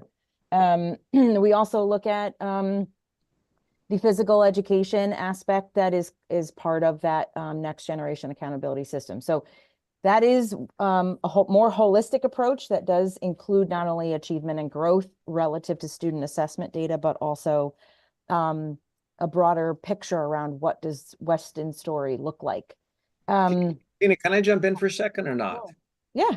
So let's make it specific. That'll probably make it easier to discuss this a little bit. So like for the SILS, as example on page 8, you've heard a bunch of the board members say like, is the SIL program working? Is it worth it? My intuition is that the more we invest in our teachers and in coaching our teachers, probably the better. That's my intuition. But just as an example, like there must be ways to track, did a SIL intervention show up in the curriculum? Another one might be like, of the SILs, based on faculty feedback, which SIL has the highest sort of approval or the sort of, you know, measurements. Like there's probably some SILs who are better at their job than others, and we should be coaching up the ones who are not as good. Those are just sort of two things that come to mind. They might be dumb ideas, but But this is kind of my point of finding ways that are not just math data to try, although that's important too, but to measure, like for the SILs as an example, is that effective? So yeah, and I think we started that conversation when we did the overall overview budget, right? And so I think we need to be very cautious. We're a very small district. And when we start looking at individual performance and the people that relate to that individual performance, that is our job as administrators internally to ensure that if there are individual concerns or, you know, as you mentioned about, you know, one performance versus another performance, that's our job as evaluators internally. It's not our role within this setting to then call out individual performance and impact, right? I don't think that's what you're saying. No, that's not the implication for it the meant public. at all. That is No. not something that I would support. No. Like I would be like, okay, like what is the percentage of adoption of the SILS suggestions? That might be a different example. And again, please don't, you all know much more about the SILS program than I do. I'm just throwing out ideas, but trying to give measurements to address David's question about, are these things working, to address a bunch of the questions in the emails of like, how do we see success? Yeah, and we're at the infancy stages of this. As you know, only 6 of our SILs have been in a full-time status as of this year. We have not, in full transparency, there was a lot of feedback when we reviewed the model in Weston in 2017, and it hasn't changed until this year. So as with any new program, we're designing and looking at those metrics to measure success. As I mentioned, we're looking at formal coaching cycles and how many formal coaching cycles our full-time SILs have been able to provide. We're looking at qualitative feedback, to your point about, you know, what is the qualitative aspect of building teacher capacity? It's not necessarily something that you can relate a number to. But, you know, indirectly, when you're coaching someone, it does result in in student achievement and student success. So what does student work look like? What does student perspective around learning design in the classroom look like? And a lot of that is going to be qualitative. So we started some of that feedback that I mentioned in the overview. I gave some real, you know, anonymous qualitative feedback around the influence of a support system that a SIL role provides. So it will be linked, because it always is, to not only survey results and the ratings that the survey results provide. We haven't really gathered that survey results yet. We are using it. We are using it sporadically with the team. Some team members are working on building a lot of rapport with our teachers. Remember, some districts, some schools haven't really been, they haven't really, comfortability around coaching in a professional environment is something that needs to be built. The trust and the rapport needs time in order to build that trusting relationship. So they've been focusing on that a lot this year. And so within those cohorts of teacher teams that are working together, we have gathered some of that survey data that I shared out, and I'm going to continue gathering that and sharing it.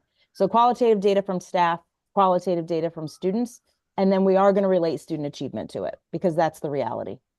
Can you remind me or the board, when we went through this discussion a year ago on SILs, we discussed, if I remember correctly, what were going to be the determinants over what period of time that it's been a successful implementation?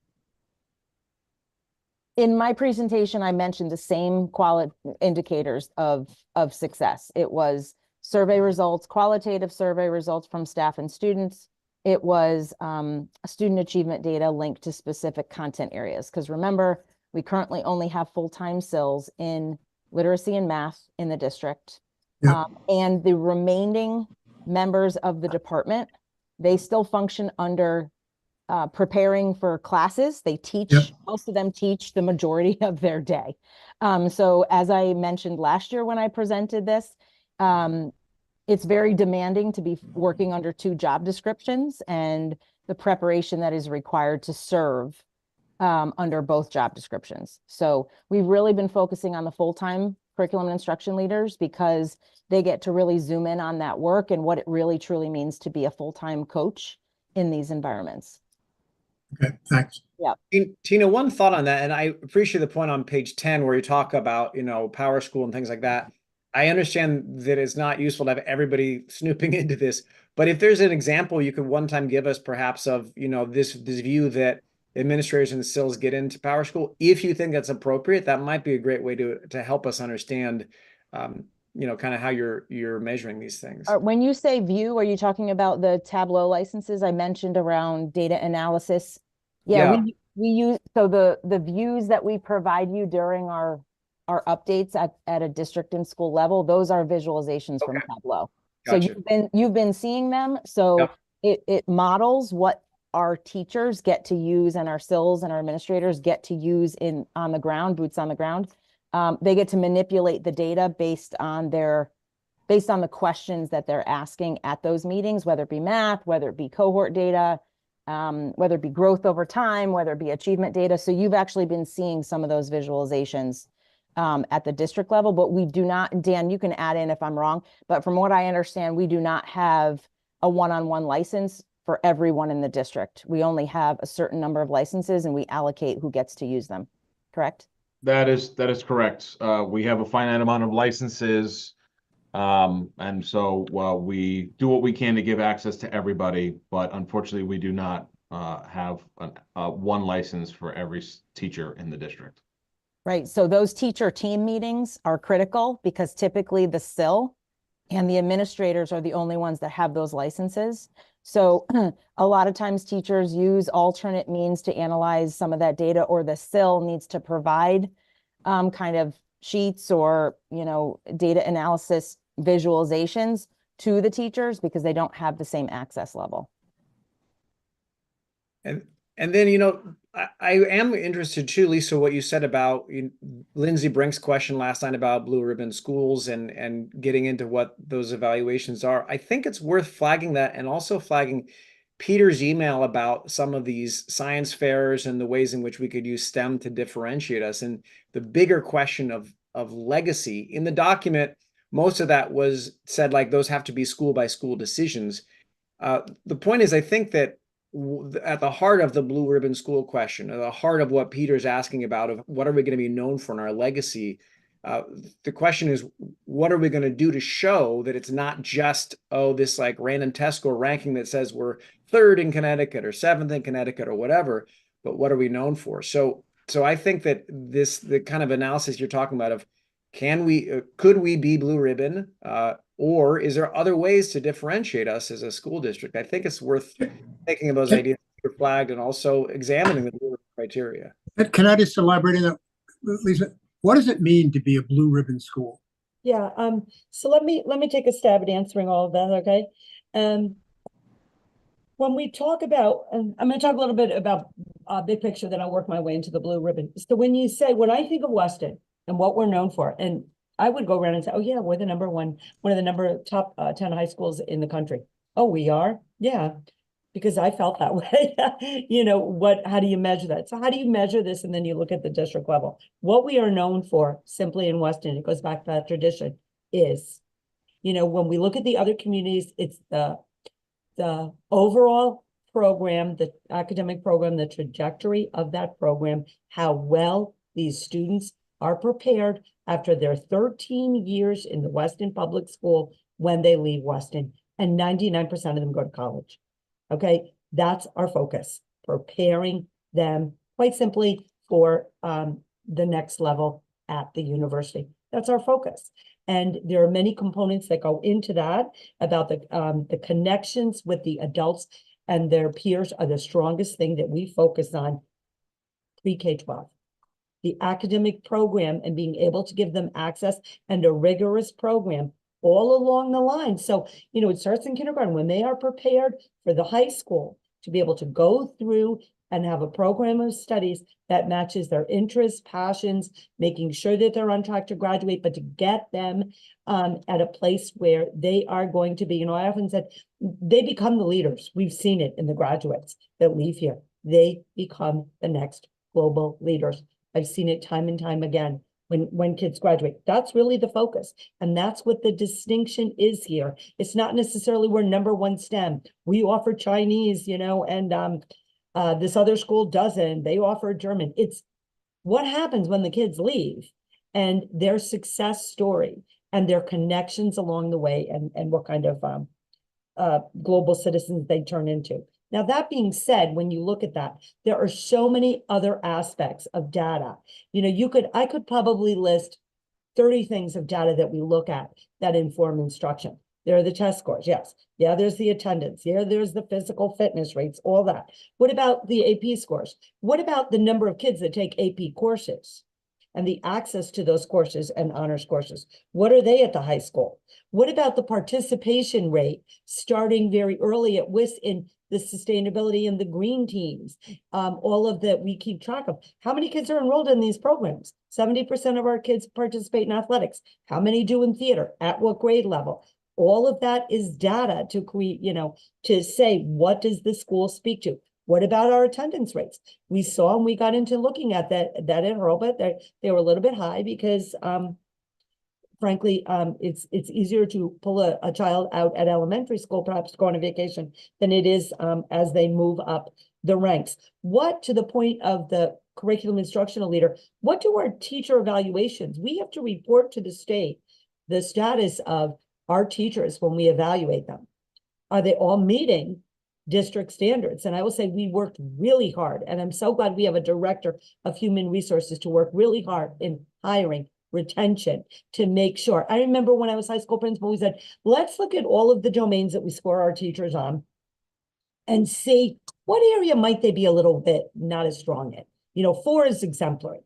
And that's when, probably about 7 years ago, we really started focusing more on planning, because while they met the standard, we wanted to go beyond. So there's so many different pieces of data that we can look at and measure to be able to determine what are our next steps. What do the disciplinary logs say? What do we need work in? You know, do we need a more a restorative justice approach, for example? Because this kind of a straight disciplinary approach perhaps isn't working when you look at the discipline logs and, you know, students that have repeated incidents, if you will. What in the academic workshop model, I said to Dan Doe, I want you to count how many kids are going for extra help. How many kids are going across the hall those last 15 minutes to get extra help and to get to make up quizzes and tests? Put the data in. We want to make sure that this program, you know, because it's expensive, is successfully working. So I've said a lot about that. Now I'm going to talk about Blue Ribbon, and I'm going to talk about all these accolades. First, the intermediate school. Go ahead, Patty. Talk about your school. I'm giving you the shout out. I know. So we were based on it is on our test scores, but we were ranked a school of distinction for both reading and for math, for both growth and progress for our students last year, which was a really notable. 10% of the schools are even eligible for that award, and we were one of the schools that received that award. So I was really proud of that. So. Yeah, and just to add on, you have to be nominated to even apply. Well, yeah, I was 25-page document to apply to be considered by the state of Connecticut through the governor and the commissioner to be on the list to be submitted to the national level. And the National Blue Ribbon system uses the Next Generation Accountability System, like Patty said, in order to create that list. So, you know, all these pieces are linked together is basically why I wanted to make sure. But you have to be nominated, and it starts with, first you need to make sure that you make that accountability system based on those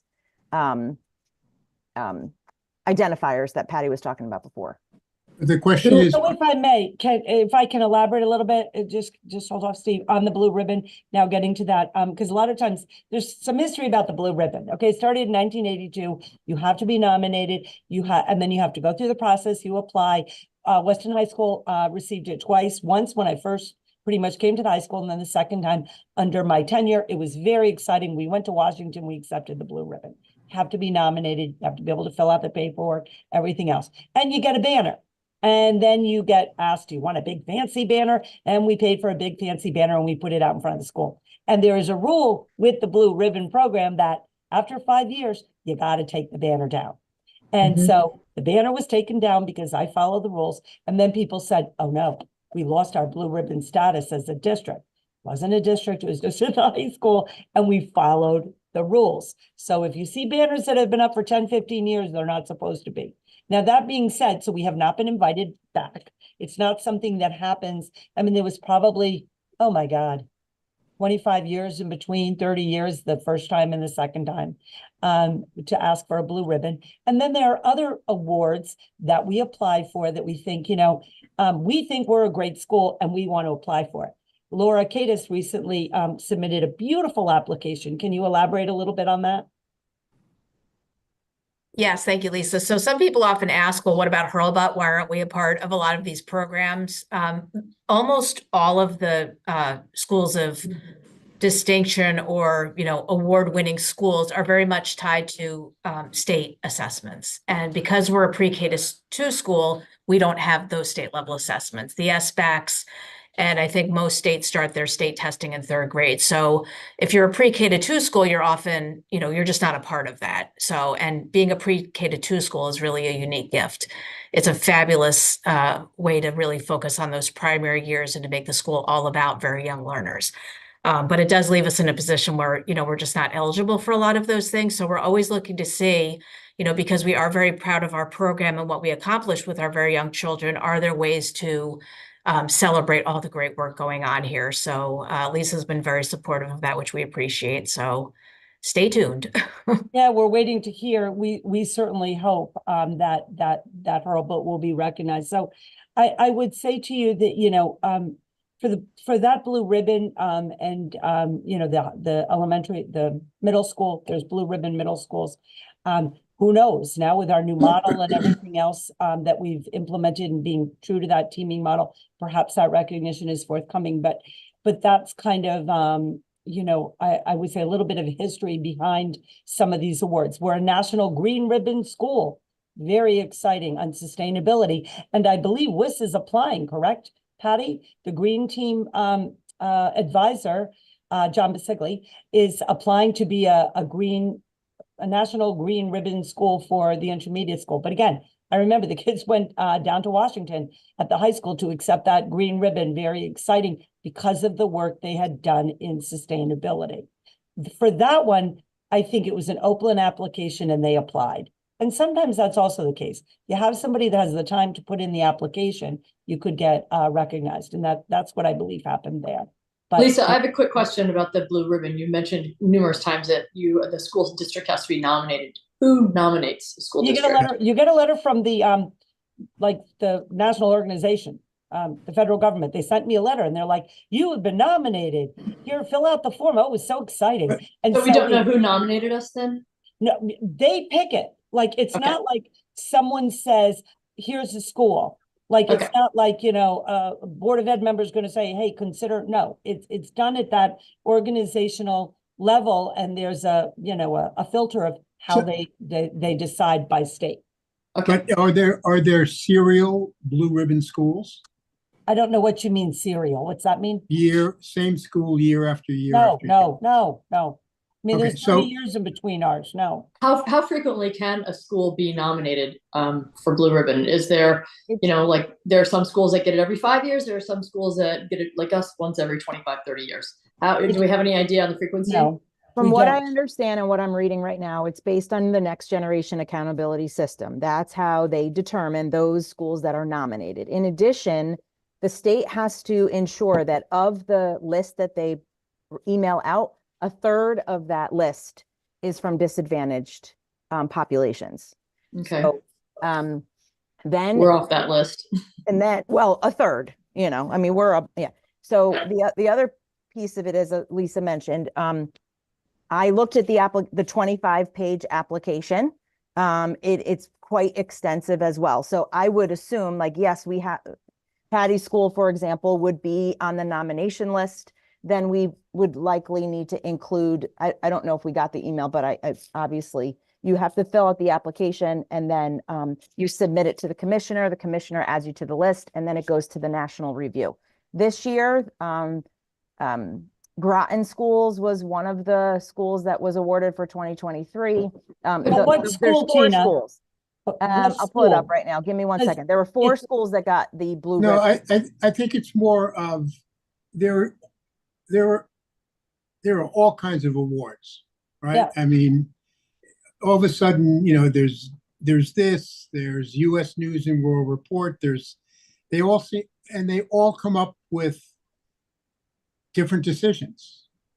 You're ranked 1, you're ranked 8. I mean, and the real question is, what does it really mean? And how important is it? And I guess it's important from a publicity point of view, I guess. I mean, people are concerned, or as evidenced by the question about blue ribbon schools. But how much of it is quasi-subjective? It would seem, a fair amount is quasi-subjective, not if a school is a blue ribbon school one year and not the next, does that really mean the school's deteriorated, or they just move it around? I think that, it's not going to be one every year. It just won't be, because there's a 5-year window of a minimum pretty much. Okay, And I so- do think it's a great honor. And oftentimes it's more high schools that you see recognized than the elementary. It's a wonderful distinction. That being said, many of the schools in our district have received it. And, I do look at those things. The same thing with US News and World Report. I remember the moment where I said, and I was looking as high school principal saying, okay, this was when they used to say we were gold or silver. And back then there was not one gold in Connecticut. Oh, that we were all silver. And I said, why aren't we gold? And I went to find a gold school, and it was in New Jersey. And at the same time, we had the evaluation with the tri-state and saying about looking at Project Lead the Way. And I said, aha, High Tech High School in New Jersey is a gold ribbon. Called them up, got in the car, drove down there. What are you doing in this school? It's that kind of thing where you want to see. But then the next question is what they're doing, does it fit with what we want for Weston's children? Which is an important question. Well, we're coming up on 2 hours and 15 minutes. So the question is, how much longer do people want to go? Well, we've done, David has asked questions, Chad has asked questions, Peter has asked questions. We still have Mike, we have Sharon, we have you. I don't want to forget you this time, Steve. So why don't we touch on the other board members that are here? I want to be sensitive to everybody's time. Sure. I mean, we're booked to 12, right? So we have, we have some time. Sharon, do you want to go next? Yeah, you know what? I saw the answers to the questions that I had posted to you, and everything looked good. I have 2 questions. One is, and this is a very specific line item thing. This has to do with the mile of safety officer that we have. I saw that we are looking at, and people are going to boo me for this one, we're looking at like just shy of a 6% pay increase. And is that in line with what the police department is giving their officers, or is that really a high pay increase? That was my first question, and that's just something to consider. Not that I ever want to underpay a security person by any stretch of the imagination. However, I just want to keep it in line with what the department is doing. So that's one question. The other question is going a little bit back to what we were just talking about, and that is, I think deciding on the legacy of the school is something that's really important. And Lisa, I don't disagree with all the different points that you've given as far as, we have future leaders, we develop future leaders, et cetera. But I think it's for us to say that and know that is one thing. I think for us to put that narrative into some sort of a marketing for the school is another, right? So I think we need to find some way to communicate. Like, we talk about the schools being green ribbon schools. That's great. I think that I do if I recall correctly, there was something on Instagram about that, an announcement on Instagram, which is fantastic. But I think that should be all a part of our marketing materials, which maybe that part is, I don't know. But if we're talking about creating the people who are going out and creating the next gen leaders, we have to find some way to actually say that, so that it's when people are making their choices as to what town they're coming to. If we're not going to be a blue ribbon school for reasons outside of our control for many things, what are we selling them as far as a school package is concerned? Your kids are, we say, listen, it's a small town. And there's charm for that. This is a small town. We have, small classroom sizes, and we have, top tier instruction. And that's what makes us a competitive school to, many of the other schools that are larger in our area who, also have top performing students. So yes, that's the environment of the school is great. But I think that we need to say, when your kids graduate from Weston, here's what we are hoping. And here, based upon what our past students have done, here's what we're hoping this school system will do for your child, right? Not only is it going to be a springboard to go to hopefully a good school or the right school for them, but also, and maybe that's where we bring the Portrait of the Graduate in. And we talk a little bit about the Portrait of the Graduate as a way for us to have the kids sit back and take a look at their, entire educational experience at Weston and how it prepares them to move forward. I don't know. I really think that we have to own a hill somewhere. If it's, just throwing that out there, it's a little bit of a buckshot, I know, with what I'm saying, but I think it's something that we as a board and as an administration need to start thinking about in order to make sure that people are seeing the schools for the gem that they really are. I guess, I don't know. I think I'm rambling at this point, so I'll stop, but hopefully I've made some sort of a point. Yeah, I just a couple comments, and Mr. DeVito, I sent you a text about something to see if you could pull it up, but with regards to the mile of safety, let's start with that, and I can ask Mr. Cross. I believe it's all through contractual with the police department because the cost is shared. Is that correct, Mr. Cross? That's correct. So whatever increase, because we pay 60, they pay 40, whatever the 60% increase in our budget is related specifically to the contract, correct? I try to align it with their current contract. I do believe that their contract is up for No. They're set. Yes, I try to align it, but the salaries that we have there are really based on on their current contractual on their current contract. In addition to that, the individuals that we have there, they do fluctuate, so you may have differences in the pay rate. Yeah, but It's they're, not just one individual. but they're police officers and they fall under the police contract, which was renegotiated. I Is think it they're in their second year. They're in their fourth year right now. They're in their fourth year, and they're like, I think it was like 2.5% to 3% was what I had seen. So that's why I was asking about a nearly 6% if we were out of line with the police contract. I don't know. No, right. No, I think we're relying, and in addition to the mile of safety, if there's any additional coverage that we use the police officers for, that comes from that line, because we do have events where we do use the police officers there. And but that's not part of the overtime that we had, the overtime line No, item? it's when you say overtime, what do you mean? I had made a request to find out if there's any possibility, like, No, what are we looking at as no. overtime? Yeah, It's that was- separate. It's separate. So Okay. yeah, that's separate. Oh, All right. that's right. I think we were talking through that overtime question to make sure that we answered it correctly. Did we answer it did we explain ourselves? You did. I'm just curious as to what sort of wiggle room there is there. But I mean, if there's no wiggle room, there's no wiggle room. I just wanted to raise the awareness that, overtime is ugly. Yeah, it is, and just to kind of give some more flavor to that. So since I went back to 2018, and really overtime hasn't increased, it's been relatively flat, right?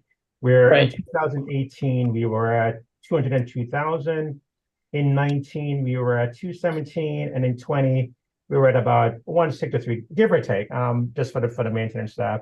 But just so that everyone understand what's included in the overtime, especially as it relates to general operations, we do have general overtime where a custodian may just stay a little bit later. We do have some money set there for traffic. We have money set for school events, and this, whether it be we have a custodian coming in the building, whether it be for any kind of practice or rehearsal. And we do have of course for snow removal, and we do have money set aside for this general maintenance. And if a maintainer needs to work overtime, so really several different items or several different buckets that pretty much encompasses the overtime. And so that's all in the same bucket then. All of that goes into overtime. Okay. Correct. All right. Okay, and in regards to, I'm always thinking about how to brand our schools and do what you were talking about, Sharon. I just want to draw your attention to a document that is on, it's used for new residents, it's used for you know, realtors have asked to look at it and things like that. And it does kind of talk about that. It is on the district website. If you could just flip through it a little bit, Dan. We do kind of try to work on branding, the message, what we're looking at, what our priorities are. Next one. This has to reference specifically the portrait of a graduate skills. They're all listed there. Keep going. So that's one attempt. Okay, thank you. And the other thing is, you know, with the podcast, trying to get those out. I think that's another attempt. We're working actually now on another booklet. Jody's great on it, of just sort of like a day in the life and be able to take all of our pictures on the Instagram and capture them. Because, you know, someone's not going to necessarily sit there and look at the pictures, but what does it mean to be Weston? To see that personalization through photos, for example, all of that is important. And we welcome ideas to encourage that branding. It was a member of the community that said to me, I'll never forget, hey, why don't you do a podcast? I go, a podcast? And so if anyone has any other suggestions onto how to kind of brand ourselves, we're always looking for new ways to do I it. love the And idea of also, the podcast. And I think that you've done a great job there. I think that maybe you can utilize the podcast to help some of the things that you are saying here today, help with the public understanding. So for example, when you know, because I know a lot of people are clearly, everyone is price sensitive right now. And we also understand that there has been a decline as far as the enrollment is concerned. But I think a lot of people, to them, they're like, well, if there's an enrollment decline, we got to start cutting teachers. You know, like if you don't have that many kids to teach, why do we have so many teachers?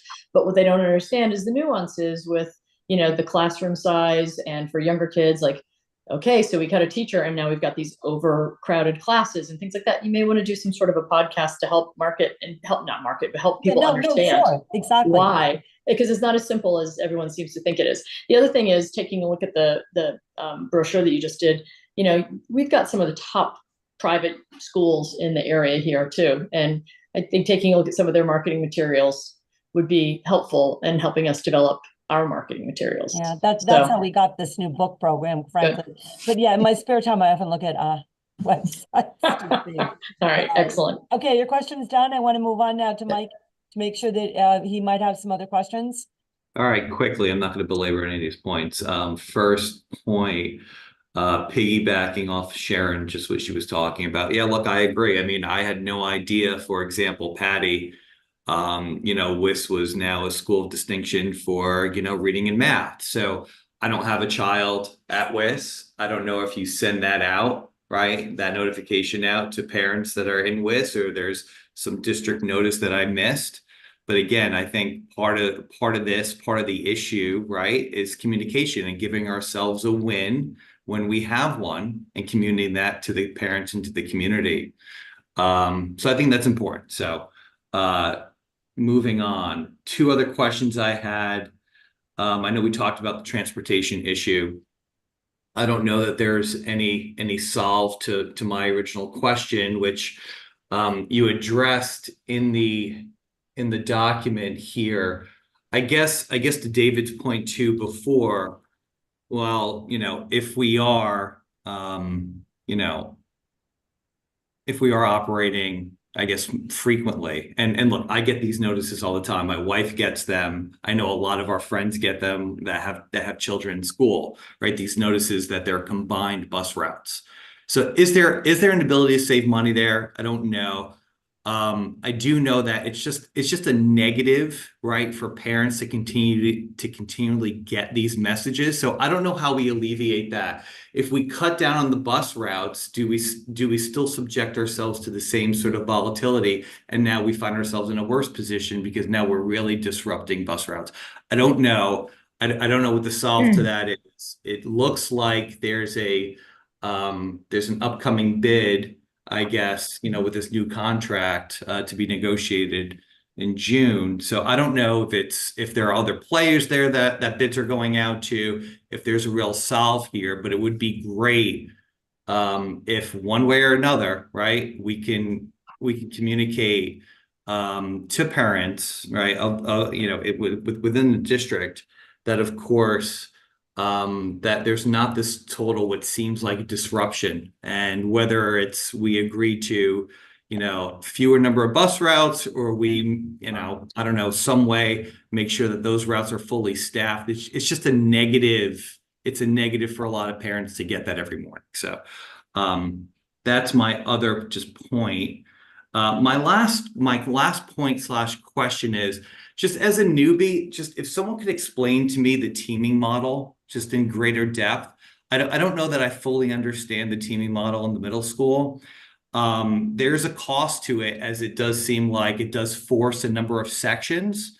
So if you can explain to me just the teaming model, the importance of it, how we evaluate it, is it such that, the results, whatever the results are that we are evaluating are X much greater, right? With the teaming model, that it does, of course, it is worth, of course, the cost of, let's say, additional sections. That would be great to understand, just for my own, edification. That'd be great. Sure, I can start. And I was actually looking to see, okay, no, we don't have that. I will pinch hit for Dan Doak, because he is serving as the only administrator. So when you have teams, okay, the academic core team is, and feel free to jump in, Patty. Fun fact, she used to teach at the middle school on the team. Social studies, science, math, English. Okay, 4 core classes, all right?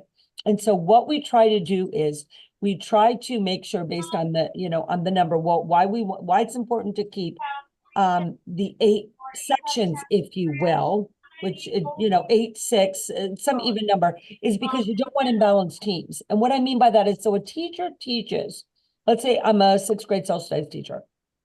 I teach 4 classes of 6th grade social studies.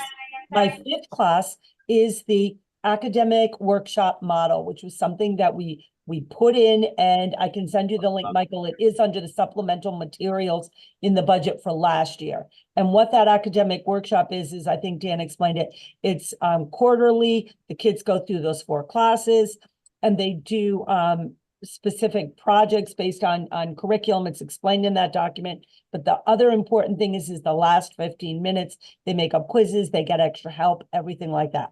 Why it's important to maintain that is because, so you have middle school, and now I'm wearing my middle school principal hat, is really hard being the principal of, all the principals are hard. I'm sorry, Laura's laughing. And Megan was a former middle school principal. It is so hard. The difference between a 6th and an 8th grader compared to a 9th and 11th is just so big. And so to make it more that it's sustaining that connection between the adults and the students. So the teachers have built in their schedule, they have time to meet with their opposite curricular partner. Like say it's team A and B. I teach social studies. I got to meet with Shara Kaladny, my 6th grade. Oh, she teaches English now. Bad example. But social studies person, I got to meet with her during my prep time. I get to meet as an interdisciplinary team. So we sit down as a team, my other 3 colleagues, and we look at what's going on from a interdisciplinary curricular project. That's another meeting. And these are weekly meetings. Another meeting during that time in the course of a week can be if a parent needs to bring in a student on a conference. It's different than at the lower schools. These conferences happen all the time throughout the year as needed.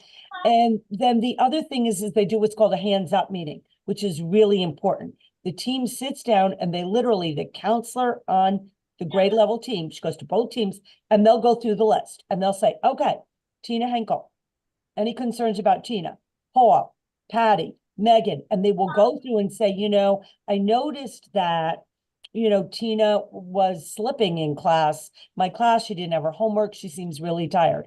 Aha. So this is all done on a weekly basis to stay on top of what's going on with those students, to make sure that, it's a big change to go from being in a classroom and then to have 4 different teachers. So that's the academic team model. Now, in the past, what happened is they'd say, you know what, we're going to take, we're going to split up the team. We don't need that many sections. We only need 7 sections. So there was a team that had a less, the teachers on that team were not what we would call pure 6th grade teachers. I'll give you an example. So you have an 8th grade math teacher who, because it's less classes, we only have 3 classes, for example, of math. We need somebody to come over and teach that other math section. We can't sustain the full-time math teacher in 6th grade. So now you start chopping it up. So you have someone in 8th grade, a math teacher in 8th grade, going to teach 6th grade during the time when the 8th grade teachers have planning. He'll go and teach 6th grade math. So what does he miss? He misses the ability at a parent conference to report on his student. He misses the hands up of the 8th grade team because he's not there. He misses, now with the academic workshop, there's no time necessarily for kids to get help unless it's before or after school. And we have done that in the past. And I would respectfully suggest that that was one of the contributing factors to the issue with the preparation of the students going to the high school and the math performance. When I came on board, we had looked at the math scores. Specifically, I looked at that year. And when you look at the 8th grade, you say, wow, they look great.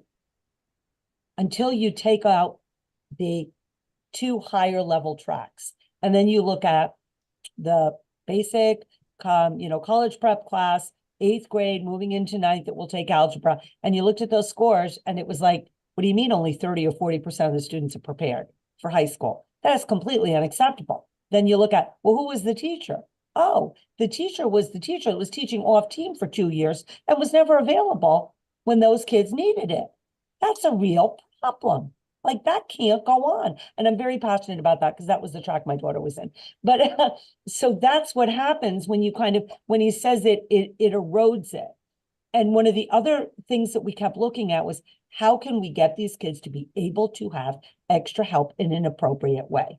After school, they're running to soccer, Girl Scouts, who knows what. Before school, they're getting up even earlier. They have to get there. What are they going to get? By the time they get there, the bus, everything else. So the academic workshop, first of all, is able to build that connection that the teachers teach us, one of their classes, but only Is that an elective? Is that an elective for students? They don't have to attend the workshop? No, they don't.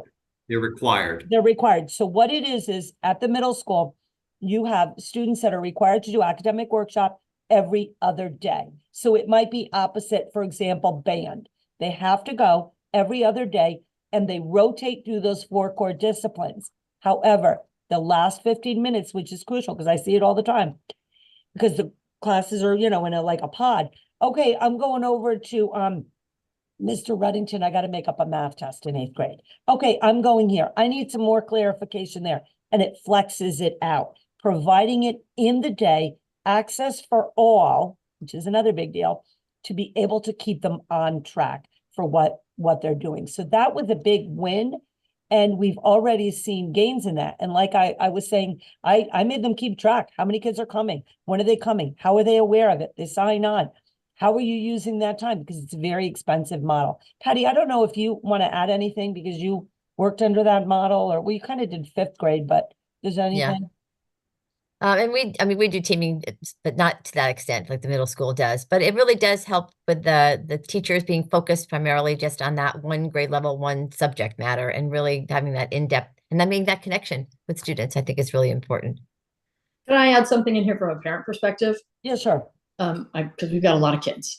So the one thing that I have to say from a parent perspective is that, I think that we have a really nice environment through HES and WIS of making our children feel, coddled somewhat and safe. And, they're walking around with their classes changing to specials and things like that.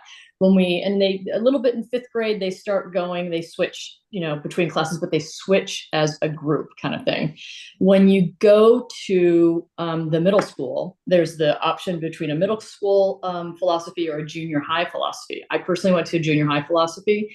And basically, I don't know what your experience was, Michael, but like they threw us into a high school environment, even though it was a junior high building, but they threw us into the same environment that you'd be put in high school. And you had to basically manage it yourself. And the middle school philosophy is much more of a safety net, basically. So it's making these kids attend classes in the same format that they will when they transition to high school, but they have the safety net of a team behind them. So from a parent perspective, it makes you feel a lot better, makes you feel that they're much more prepared when they go to high school, where they're at that point in time, they're expected to advocate for themselves, et cetera. They've already accustomed, acclimated to the format of the day. Now it's just a matter of taking on more of their personal responsibility for their academic performance. Whereas in middle school, they're developing that. So it's very much a safety net, and it gets kids when kids are in high school, and they have 4 tests in 1 week. It's wow, you have to manage your time, right? When kids are in middle school, that's not going to happen because the teams coordinate when the teachers are giving the test on the team, so that they don't kill the kids all in 1 week with multiple tests. So it's, from a parent's perspective, I think it's a real positive. So I'll throw that out there. Okay, that's great. Couple other follow-ups, and I appreciate that, Sharon. Couple of follow-ups. So Lisa, so you actually track this. So the way you evaluate this is through the scores, and you can actually see sort of the change in scores, the improvement in scores when the team model. And it sounds like, did we have a team model get away from it and go back to it? Or, okay, so we did. So we have that data. I'd be interested in seeing that data, Lisa. That'd be great to just crystallize it for me. And if you can send me whatever information from last year, just on the team model, just so I understand. I don't want to take up too much time here. I know we're running, pretty late. I'm going to incorporate that teaming question in this document and have Dan Doak write an answer and link it also about the academic workshop. I will go back and look in the last few years, because I don't know off the top of my head, what were the years that we were off team? And we can look at the scores. Again, they're kids, they're not widgets, but for me, it was very glaring with the math, because we've already shown improvement. I think it was like 70% of the kids were prepared last year. And not that it was just, again, they're different cohorts, but it clearly is helping. So I will work on that. Yeah. That'd be great. And then two other quick questions related to this. The first is, you mentioned during your comments sort of tracking who's coming. Does that mean that there is an elective portion to this aspect to this at all? I'm trying to get a sense of, okay, there's a teacher in, obviously there's a high cost to this, right? There's a teacher in the middle school and they have, I don't know, so much time per day. And how much time per day, and they're teaching classes for, X periods or so, but one period is slated for, in some way, this teaming model, and one period is, I don't know, it's lunch or planning or whatever have you. I'm just trying to understand sort of the commitment, right, that the teaming model requires of these teachers on a daily basis. I know you mentioned a bunch of meetings during the week in terms of connecting with counterparts, but I'm just wondering sort of what that looks like on a daily basis, because again, when I look at the numbers here, it does force us into potentially a greater number of sections, and I just want to be able to make sure that when we're looking at it and we're looking at the cost, and then of course we're looking at what we're getting for that, right? That it's a positive and that it's worth the extra expense. Yeah, I just added some notes. Yep, okay. I understand. Great. That's all I had. Steve, do you have anything? No, I'm good, Lisa. I think everyone on the board's asked questions of virtually every aspect of the of the education process. I didn't miss anybody, right?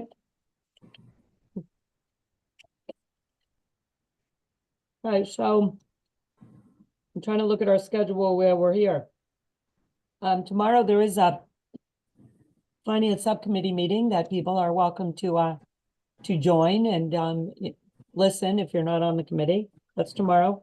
On the 16th, our Board of Ed monthly meeting is going to be, it's Tuesday after MLK. That is going to be in person, correct, Jody? Yep. We got to get that agenda going.